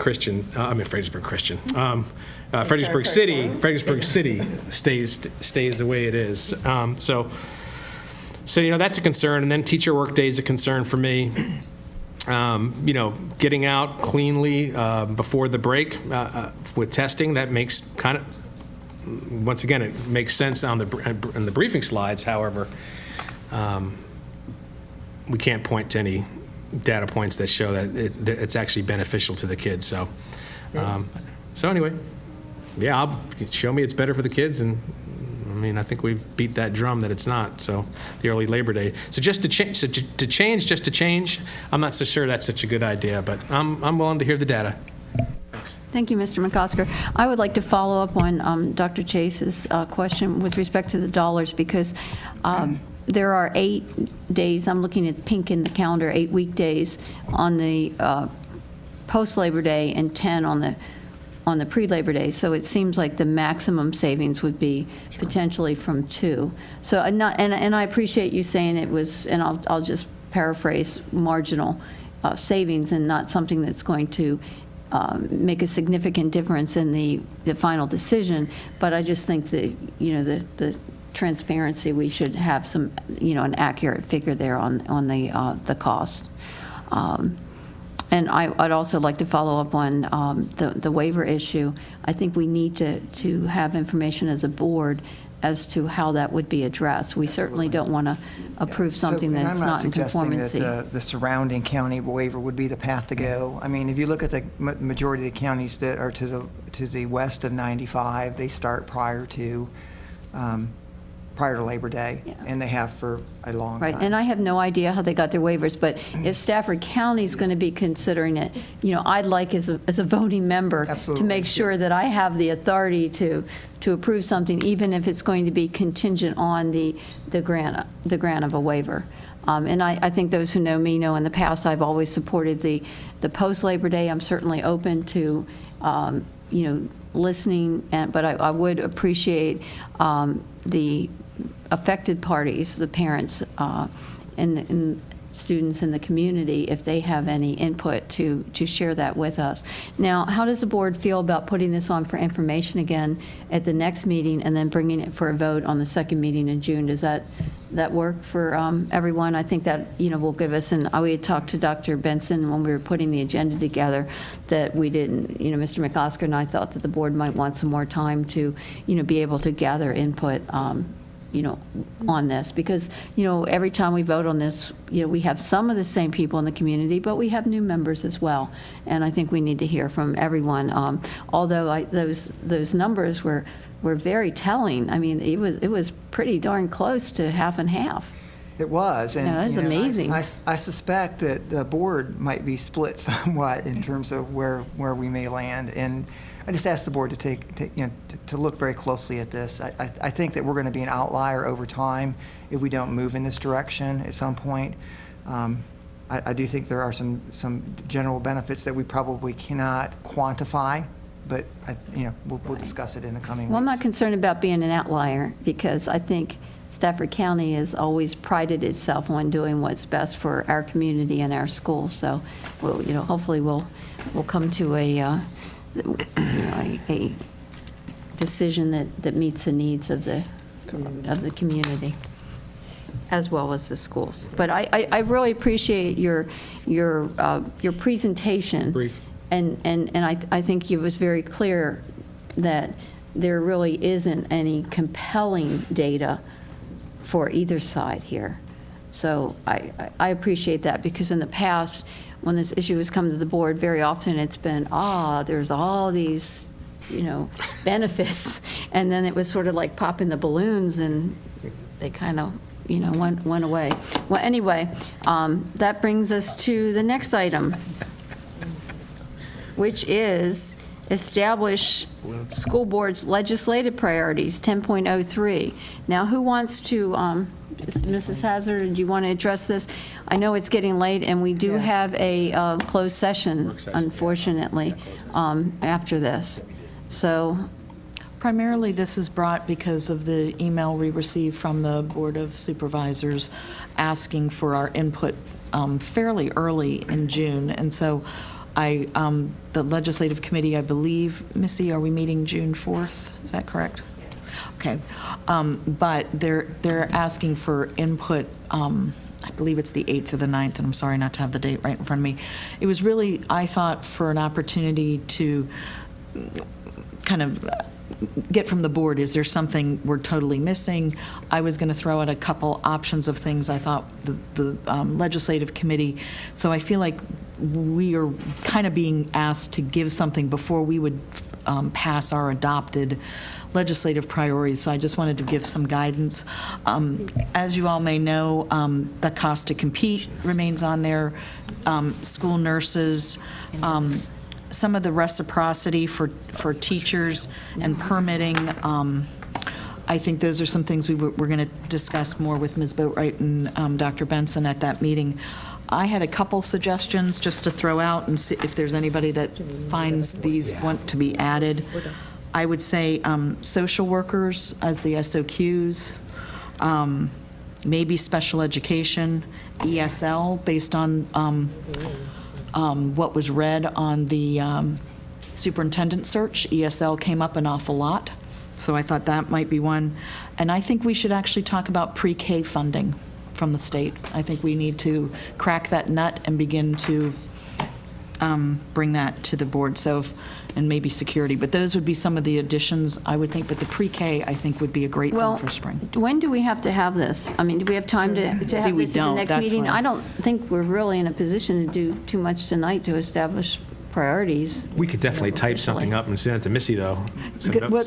Before our meeting was, I just felt like we needed to at least discuss it. So if there was an idea here tonight of saying, oh my gosh, I really want to make sure you all look at this, that we brought it. Well, does the board have any objection to sending something over saying this is what our legislative committee has been discussing, and the board will, be addressing it in the, in the future? I mean, we got such short notice, it's really not time to I think have whatever that we had discussion. for the last was appropriate. All of those things we want to continue to advocate for. Well, and that's Cost to why I compete. suggested adding those other things, though. Yeah. Nurses as I well. would really like to see those on there, and not even maybe security, but absolutely. Yeah, I think the pre-K funding and the pre-K ESL is really important. Pre-K and special education funding, that's what I was going to ask you about. And the SOQs for social workers, I'm thinking.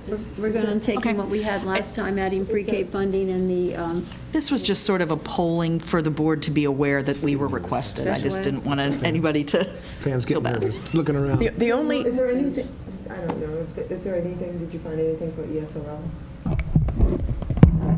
Legislations that you looked at? What I did is these were some areas that I thought we could address that we would add into this this document. So it was more tonight to talk about areas for us to pursue as the legislative committee. So that was, And we can always amend it, I think, at some time in the future if something urgent And like I said, comes up. the last set of legislative priorities, I think there was one issue that was addressed by the legislature, which was the licensure. I don't think. Sort of. I don't think anything else on that list had got any traction at all. So I, for one, would love to see cost to compete put at the top of the list again. this was really meant to allow all board members an opportunity to throw something in there. That's what it was meant to do. So why All right. don't we just go ahead? So we're going to adopt what we had from last year, and is there any objection to adding preschool funding and special education funding? ESL and. No objection at all. ESL and social. workers. All right. Well, this is kind of our wish list, so. They asked for it, right? All right. All right, so Dr. Benson, do you need anything from us to put that together? Oh, right, but we have to get this over to the supervisors, right?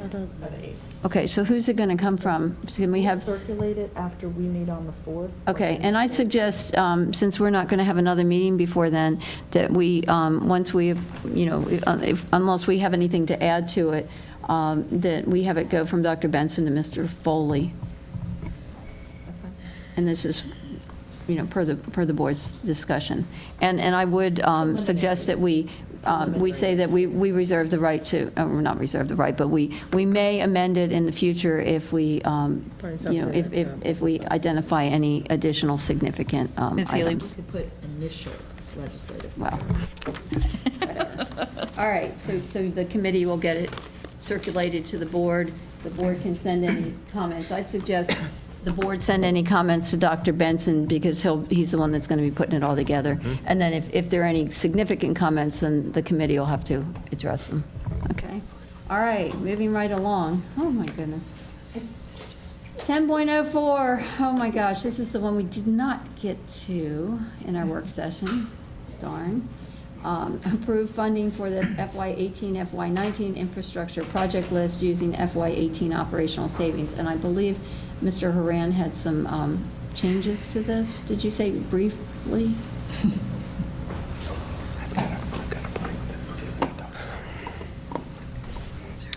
Thank you, Madam Chairman, board members.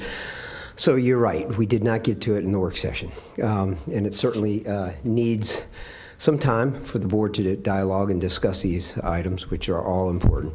The list that was provided to you as part of the agenda item has been updated, but we did not get it to you. We were planning to discuss during the work session those changes, and I didn't feel it was prudent or appropriate for me to refresh that screen now without proper dialogue with the board. So, but in essence, the format and most of the projects are the same. We were just updating some of the numbers. Staff has taken the liberty to insert some proposed projects on the list, which are not present on your current list. And so I will not try to discuss those with you at this time. We'll provide that to you tomorrow so you can start to look at that and dialogue. But I wanted to just go over the list and the formatting. The projects in green are funded either through the school board directing funds to be applied for that, or staff being able to fund it with operational funds. And if you have any questions on those, please, you can ask those to me tonight. I'm prepared to answer those. The two in yellow are projects that staff is proposing. Those are inserts from the originally approved list. We've talked about them. I think all the board members are aware of those particular projects in yellow. One is the conversion, the bathroom added to the Gary Melcher's classrooms. And the second is moving the modular at Colonial Forge to Hartwood Elementary School. We're proposing that the savings from the Hartwood wastewater treatment plant, as I briefed the board several months ago that there was proposed savings, the county has come back and told us that you have the authority to use those funds how you feel fit. So we have that from county staff. So we're proposing to use that $145,000 to fund both those efforts. But again, you don't need to provide any direction tonight at all on those, but that's being proposed. The projects in blue, there's 3 projects in blue, they're unexecutable for year-end funds. So I just want you to know they were originally on the list, but we were unable to have those projects ready and executable for this, for you to consider funding those. So they will roll into FY19 and how we address projects that particular year. All the projects in gray are executable and ready for your direction. You can certainly discuss among yourselves if you want to try to move some up over others. I don't want to speak for Chris Fulmer, but his target right now, and he feels comfortable for the end of year, is somewhere in the $2 million mark. As he progresses with the June payroll, he'll know more whether you feel comfortable going past that.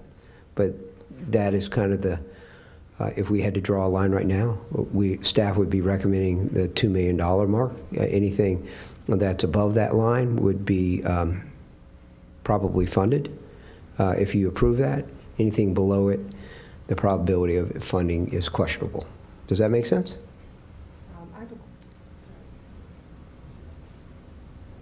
Sure. Well, let's answer Mr. Horan's question. Does that make sense to everybody? Makes sense to me. Okay. All right. Yes, now ma'am. we're open to questions. Ms. Young. Can you explain to me again what you mentioned about the blue? Did you say there's Yes, ma'am. The being bid out? blue, the projects in blue, there's 3 of them. Yes. Two of them are Garrisonville. Well, 2 of them, they're associated with North Stafford. One is the No, main one entrance. is Hampton Oaks and one is North Stafford. HES, Hampton. Hartwood. Hartwood. Okay, so what, roof? Those projects. Isn't that important? Well, they're all important. Okay. Okay, so they are unexecutable at this point. We are not prepared to either obtain pricing on that, bid them out. We're not there. We had hoped to be there. Okay. But circumstances, each one is unique upon itself, and we can certainly talk about each one. But they're just not executable at this time. Okay, I was just wondering, like, if rain or weather or something permits that this repair. No, they're just, we are not prepared to get pricing on those. We're not finished the planning, design. Gotcha. Okay. Okay. Any other questions? And then the other one I was mentioning, upgrade entrances, does that have anything to do with security? No, that's the main entrances of the site. One is on Shelton Shop Road, and the other is on 610. And the gist of that is to improve the pedestrian walkway, essentially, adding sidewalks and those type of things on that school. Got it. And that was started late, no excuse, but it was started late, and we're going through the review process with the county, and VDOT's involved in that and makes it a little problematic. So is this parallel with what's being built over there? Because that's, like, there's confusion, like, if this is something that is We are part of that coordinating with the development Okay, that's got it. to the Okay, east great. of North Stafford High School. So we are in discussions on who's doing what and how we can do those things, so. Okay, thank you. Yes, ma'am. Appreciate that. Scott, Madam Chair. Scott, so I have Mr. Haran, sorry. So used to back talk. Slap. Yeah. So now that we've as a board, and I think we're all under the understanding that Ferry Farm at best is going to be a renovation, and at worst it'll be a partial renovation, a few fixes. So which is better than getting pushed out 10 years. But is there any? And I know we had discussed this, is there any way that we can start getting some of the other stuff fixed that probably is not going to be identified for the renovation at Ferry Farm? You bet, sir. So two issues I'd like to bring up. One is we have added a proposal to do an analysis to assist with the capital improvement, the large project. So that's one. The second is we've already started, right or wrong, we've already started the conceptual planning and the design for the pavement improvements associated with the project, with Ferry Farm. And then third, there is a project that, if the board's willing to consider as part of this process, to make some significant upgrades to the gym, which is in the newer part of the facility, flooring, sound attenuation panels, ceiling, and painting. Right. Basically, very similar to what we did to North Stafford's gym, but on a much smaller scale. Right. For roughly about $70,000. So that project is available, and it's projects like that you will start to see infusing itself in the infrastructure list as that matures and we go further, based on a decision that the board or the supervisors, both of you, may make with the CIP here in the future. All right, so thanks. yes, the answer is we could insert that project if it's the will of the board. Okay, thanks, Mr. Haran. Ms. Hazard? I know, Mr. Haran, you and I talked after our Head Start Policy Council meeting. There are, I believe the board can see that the 1.3 is repair security alarms at the Gary Melchers Center. There is some concern with the addition of the 4 classrooms of which wing they are on for Gary Melchers. Gary Melchers does not have a perimeter of fencing and stuff. I know, Mr. Haran, you're looking into it. You don't have to get into it tonight, but I just wanted to identify that to the board, that the Policy Council did ask us to think about that perimeter security, because I call it the back. They have had people wandering through onto Melchers, and it's very hard to see that. I'm going to give the part. I know Mr. Haran's looking into it, but the Policy Council wanted me to at least bring that to the attention, that they do have some security concerns just because of how that building is How currently. about lightning in the parking lot? Isn't that a concern also? Unfortunately, we can't do the parking lot. I saw it on there, Mr. Haran. I know it's a blue, but, so I was just, I felt like I wasn't, the Policy Council wanted me to bring that, so I wanted to just say, and I don't disagree with them. That's something we'll need to look at You probably bet. with year-end And we funds. we are addressing the fencing issue and the security, and I think we're going to be able, I won't tell you 100%, but I think we're going to be able to address some of that without getting to this list. To answer your question, Ms. Young, I think the lighting, well, I don't think, I know the lighting part is part of that repair pavement project. Thank you very much for addressing me, Mr. Haran. Yes, ma'am. I appreciate it. All right, any You other bet. questions, comments? I have one thing, and this is just when it comes back to us. I would like to get some information on the relocate the modular to Heartwood. I'm always very sensitive to adding anything to Heartwood because of the water and the well, and we've talked about it for years. I'd like to find out if there is a preschool class that perhaps could be relocated, for the year, because hopefully the year after we'll have Fredericksburg Christian that would free up a classroom there. Then perhaps we would not need to add the modular and add, additional weight on that, You bet. that well system. So just when it comes back, you don't need to. You betcha. address it now. Okay, thank you. All right, that brings us to the item, you don't, better stay there. 10.05, respond to the Board of Supervisors' request for confirmation of the school board's current capital improvement project priorities. Now, when Mr. McOsker and I worked on the agenda, we wanted to phrase this item as responding to the project priorities rather than the entire CIP. If the board wants to expand that to the CIP, it's the pleasure of the board. But right now, what I understood the board wanted us to do, the Board of Supervisors, was to identify our priorities. And I apologize for not giving you the time for the infrastructure projects, but I think we really needed, all that time to hash through it. And I think the board, did pretty well on that. So do you want to put our revised, do you have that slide that you hear by any chance? Missy refreshed it. Oh, yeah, right. I didn't know So if you you were should gonna have put an updated Yes, PDF I with saw that that funding there. profile. Okay. Hopefully, we captured everything that the board discussed in the work session. Certainly looked like it to me. Yeah, it was a refresh there. There it is. The one Okay. area, It's right here. You can share mine.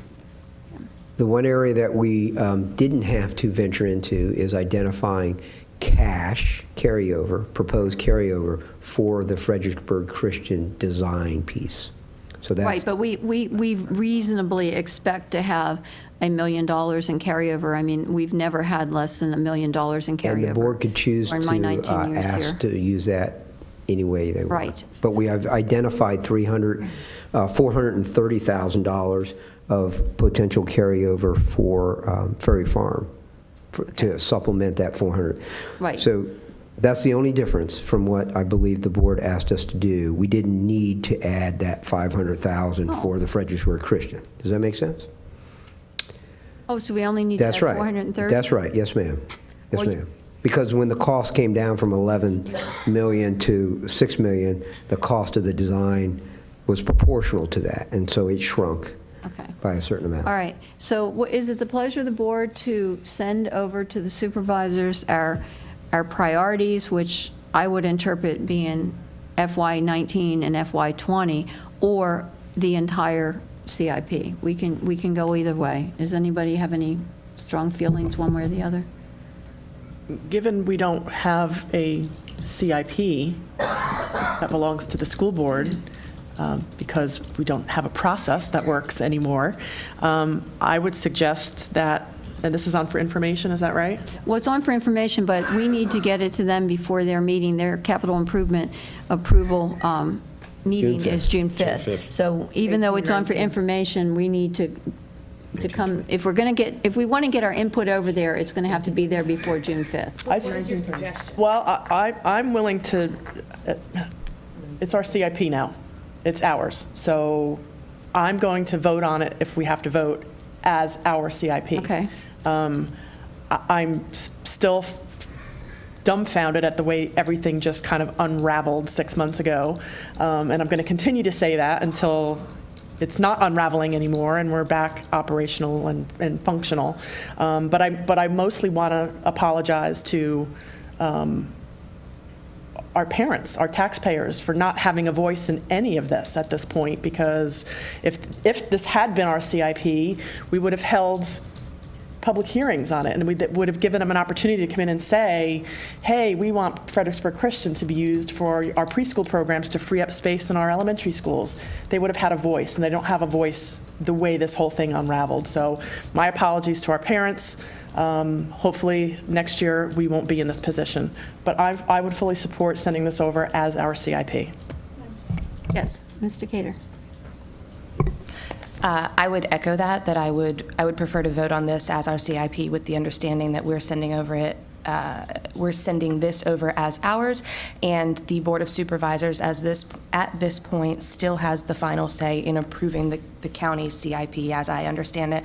And I would also just ask that before we go into this process next year, we have some more clarification as to what happens next after this committee meets and decides together on the CIP, you know, the list. Then when we go to vote, there is a breakdown, there's confusion.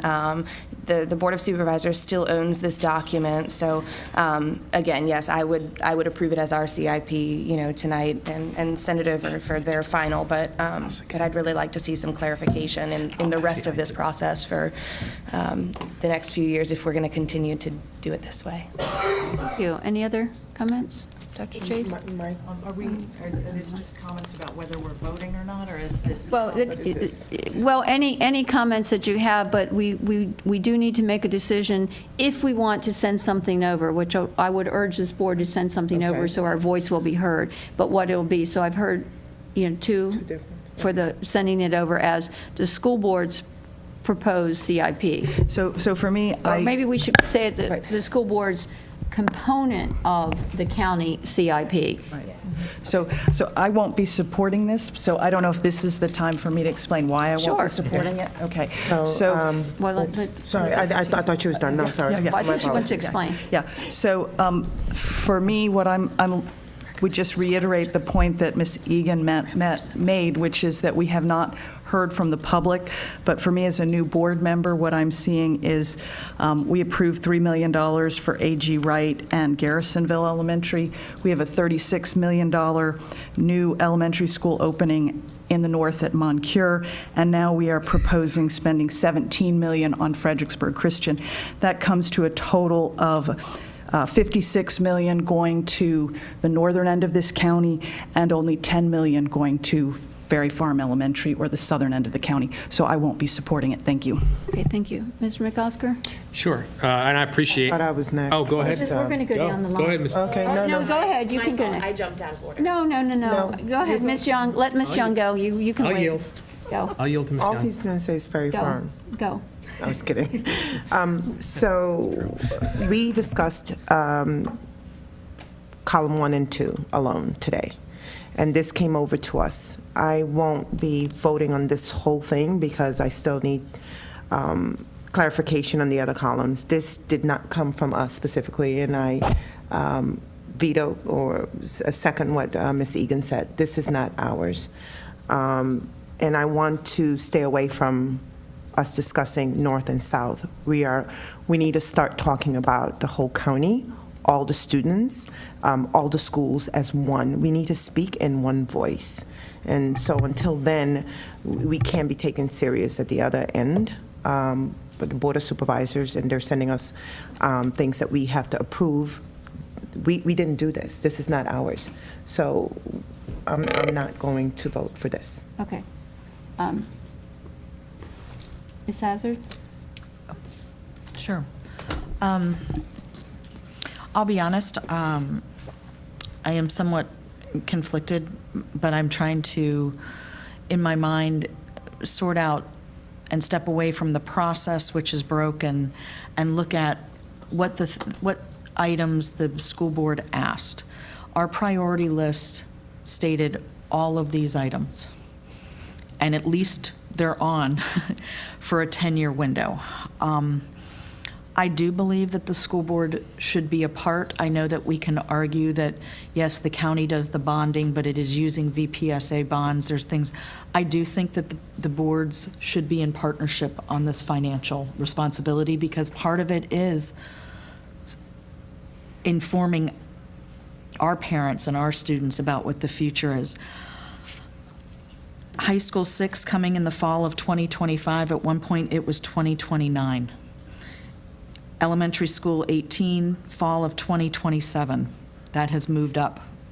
And Hartwood, yes, I would love to be earlier, but at least I have a wastewater treatment so I can treat, those kids there. Sure, I'd love it earlier, but I think we can, work through that. Now, all of this is premised on the growth that we are seeing and predicting today. I have grave concerns, and I know Mr. McCosker, whether we disagree sometimes and we don't agree, I think you'll agree with this statement. My problem is, we need these dates not to slip, because then we get into we need it now, we need it there, and the time passes. I would really like to have voted on this as two boards together so we show a unified commitment to what we're doing in the future. So my suggestion is that we would vote on a recommended school project CIP within the financial parameters set by the Board of Supervisors. This may not be exactly what I want, but I believe part of what we need to do is compromise within these financial limits. I see almost all the projects that we requested within a 10-year period, and at one point, they weren't even all on there in a 10-year period. So I will be supporting it, but I really would like to figure out how we are going to, as two boards, commit to this document and then not say, oh my gosh, all of a sudden, high school 6 moves 4 years. We need to do that. So that would be my recommendation. It's not perfect, but it's, because it is a component part of the CIP, I understand. So that's, I was trying to capture that. Okay. And if that's a motion, I'll second it. No, we haven't everybody finished. else has to speak. Yeah, we're still in the information part. Mr. Cater, you spoke before we got into all these other details. Did you have anything you want to, I just want to give you the opportunity.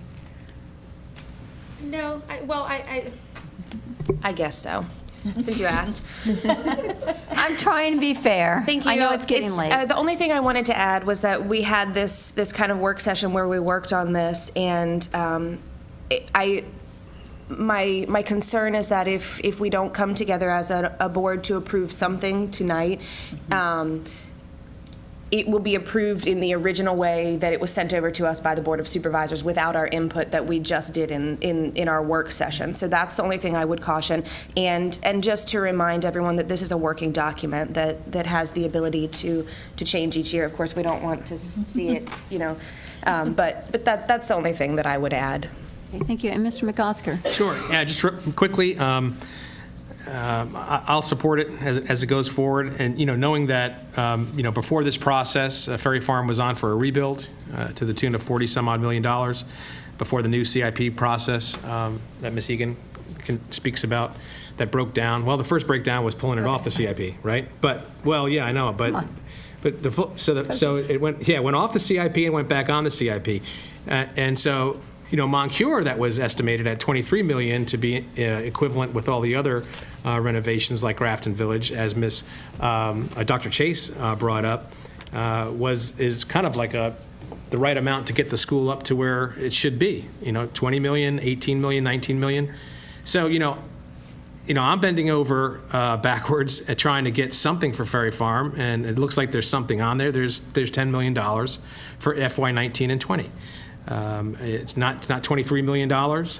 It's not $18 million, but it's $10 million. It gets us started, and so I think that's a good thing because there was nothing there before this whole process. It wasn't there. It was in FY 28, 29, and so at least that is something for Ferry Farm to get it moving, and it rightly deserves to get moving. Thank you. And I want to thank the board for the lively discussion and the give and take in the work session. I think it's really important that we work through these issues, and I think it really did show that we're able to compromise and come up with a plan that will meet our needs within the fiscal parameters that the county has given us. And I think this is the best we can do at this point. And as many of you have said, and the adjective that has been used over all the time I've been on the board is the CIP is a living document. It's always subject to change. So is this perfect? No. But I'm certainly willing to support this because I think this shows the labor of the board, and it shows our priorities, and it will meet our immediate needs. I would ask the board to consider not changing anything in the dollars, but putting in as part of, a resolution, or if we pass something, to make a statement that we recognize that improvements are needed to Gary Melchers, and that we will, make every effort to fund them either out of cash capital or carryover funds, as, the funding is available. Because I'm not comfortable with the zero there, because we all talked about it, we recognize the need, but Thank you, we Madam can't Chair. fit that into these fiscal dollars right now. So I do appreciate the comments that this is a board document. Do we need to have everyone agree? Absolutely not. You can pass it with 4, but it will not make the same statement to the Board of Supervisors and to the community as to what this board sees as the priorities for the next 10 years. This isn't what we wanted. You can go back and look at our priorities. We wanted it earlier, but we were told, and I accept, it's not affordable. So we've made it affordable. We may change this. Another board may change this in the future, but we're looking at something today. And I would ask you to consider, if in your heart, your soul, whatever, you can support this, to support it, so we can send a message to the supervisors that this is what we want. And particularly what I'm focusing on is the Fredericksburg Christian School, the addition, and Ferry Farms, because this is very different from what was given to us. The dollars are the same, but it's a significant difference, and the difference is what happens to Ferry Farms, and not waiting 10 years to have something done. Madam So, Chair, may I ask what language you're going to put here, so I could yes, perhaps change my mind? Those who don't feel you can support it, is there something you could support if we change the title? I mean, would that help? Because we are not approving a capital improvement plan I will support because it we if I don't get have one. something here. I will support it if I get something, some language for Gary Melchers. Like, it's zero. Well, but we can, if we can add that in, that the board, the board has not included any funding in this plan for Melchers because of the fiscal demands of the other projects, but it is our desire and intention to make the improvements as originally proposed, in the foreseeable future as the funding becomes available. Okay, then I'm in. I just have a problem with And if you can't, I understand. good. I'm just asking you to consider it. So, and this, as long as I've been here, there has been north-south, and this is really not about the north and the south. This is where the schools ended up, and I can tell you, ironically, Ferry Farms was last on the list because 10 years ago, the Ferry Farms community came to this board and said, we do not want a rebuild. We like our school. We don't want it any bigger. You can renovate it, but don't make it any bigger. And the board at that time said, sorry, we're going to build you a new school. So then they didn't mind at all going at the end of the line. Right. Yeah, that's right. I agree. It was going to be 2 stories, 950. I wasn't here, but I agree. But that's what happened. That's what I So heard. that's how Ferry Farm got at the end. It wasn't a north-south. It was, they were willing to put it off. Well, we're not going to put it off. So it's really, it wasn't, it just ended up that way. It wasn't, north versus south. Ms. Healy, So, I'm willing to yes. try and make a motion, if you would Okay. like for me to try. I'd like to make a motion that the school board... Well, first you have to move this to action. Oh, sorry, you're right. Motion to move, I don't know the number, this item to 10.05. action. Okay, 10.05. Okay, do we have a second? Second. Second by Mr. Decatur. Motion by Ms. Hazard. All in favor, please say aye. Aye. All right, now do we have a motion? Motion carried unanimously, Ms. Hall. I heard those ayes. I'd like to make a motion that the school board approve the recommended school project CIP within the financial parameters set by the Board of Supervisors as set forth in the attachment to 10.05, with the additional language related to funding of improvements at Gary Melchers in the coming years through funds that Cash become cash capital. or carryover funds funds. as they become available, does that work? Yes, that would work. Second. All right, we have a motion and second. Just one question to clarify, would you say the improvements that we had originally proposed to Melchers, just so it's clear what improvements we're talking about, I think it was 3.4 million? Yes. You know, I don't want any, you know, so it's clear that we're talking about the improvements that we had Noted. identified before with it. Been noted. That, okay. Been noted, and All I right, accept that. any discussion? No? All in favor of the motion, please say aye. Aye. All opposed? Nay. Okay, Madam Clerk? Dr. Chase? Nay. Ms. Decatur? Yes. Ms. Egan? Yes. Ms. Hazard? Yes. Ms. Healy? Yes. Mr. McCosker? Yes. Ms. Young? Yes.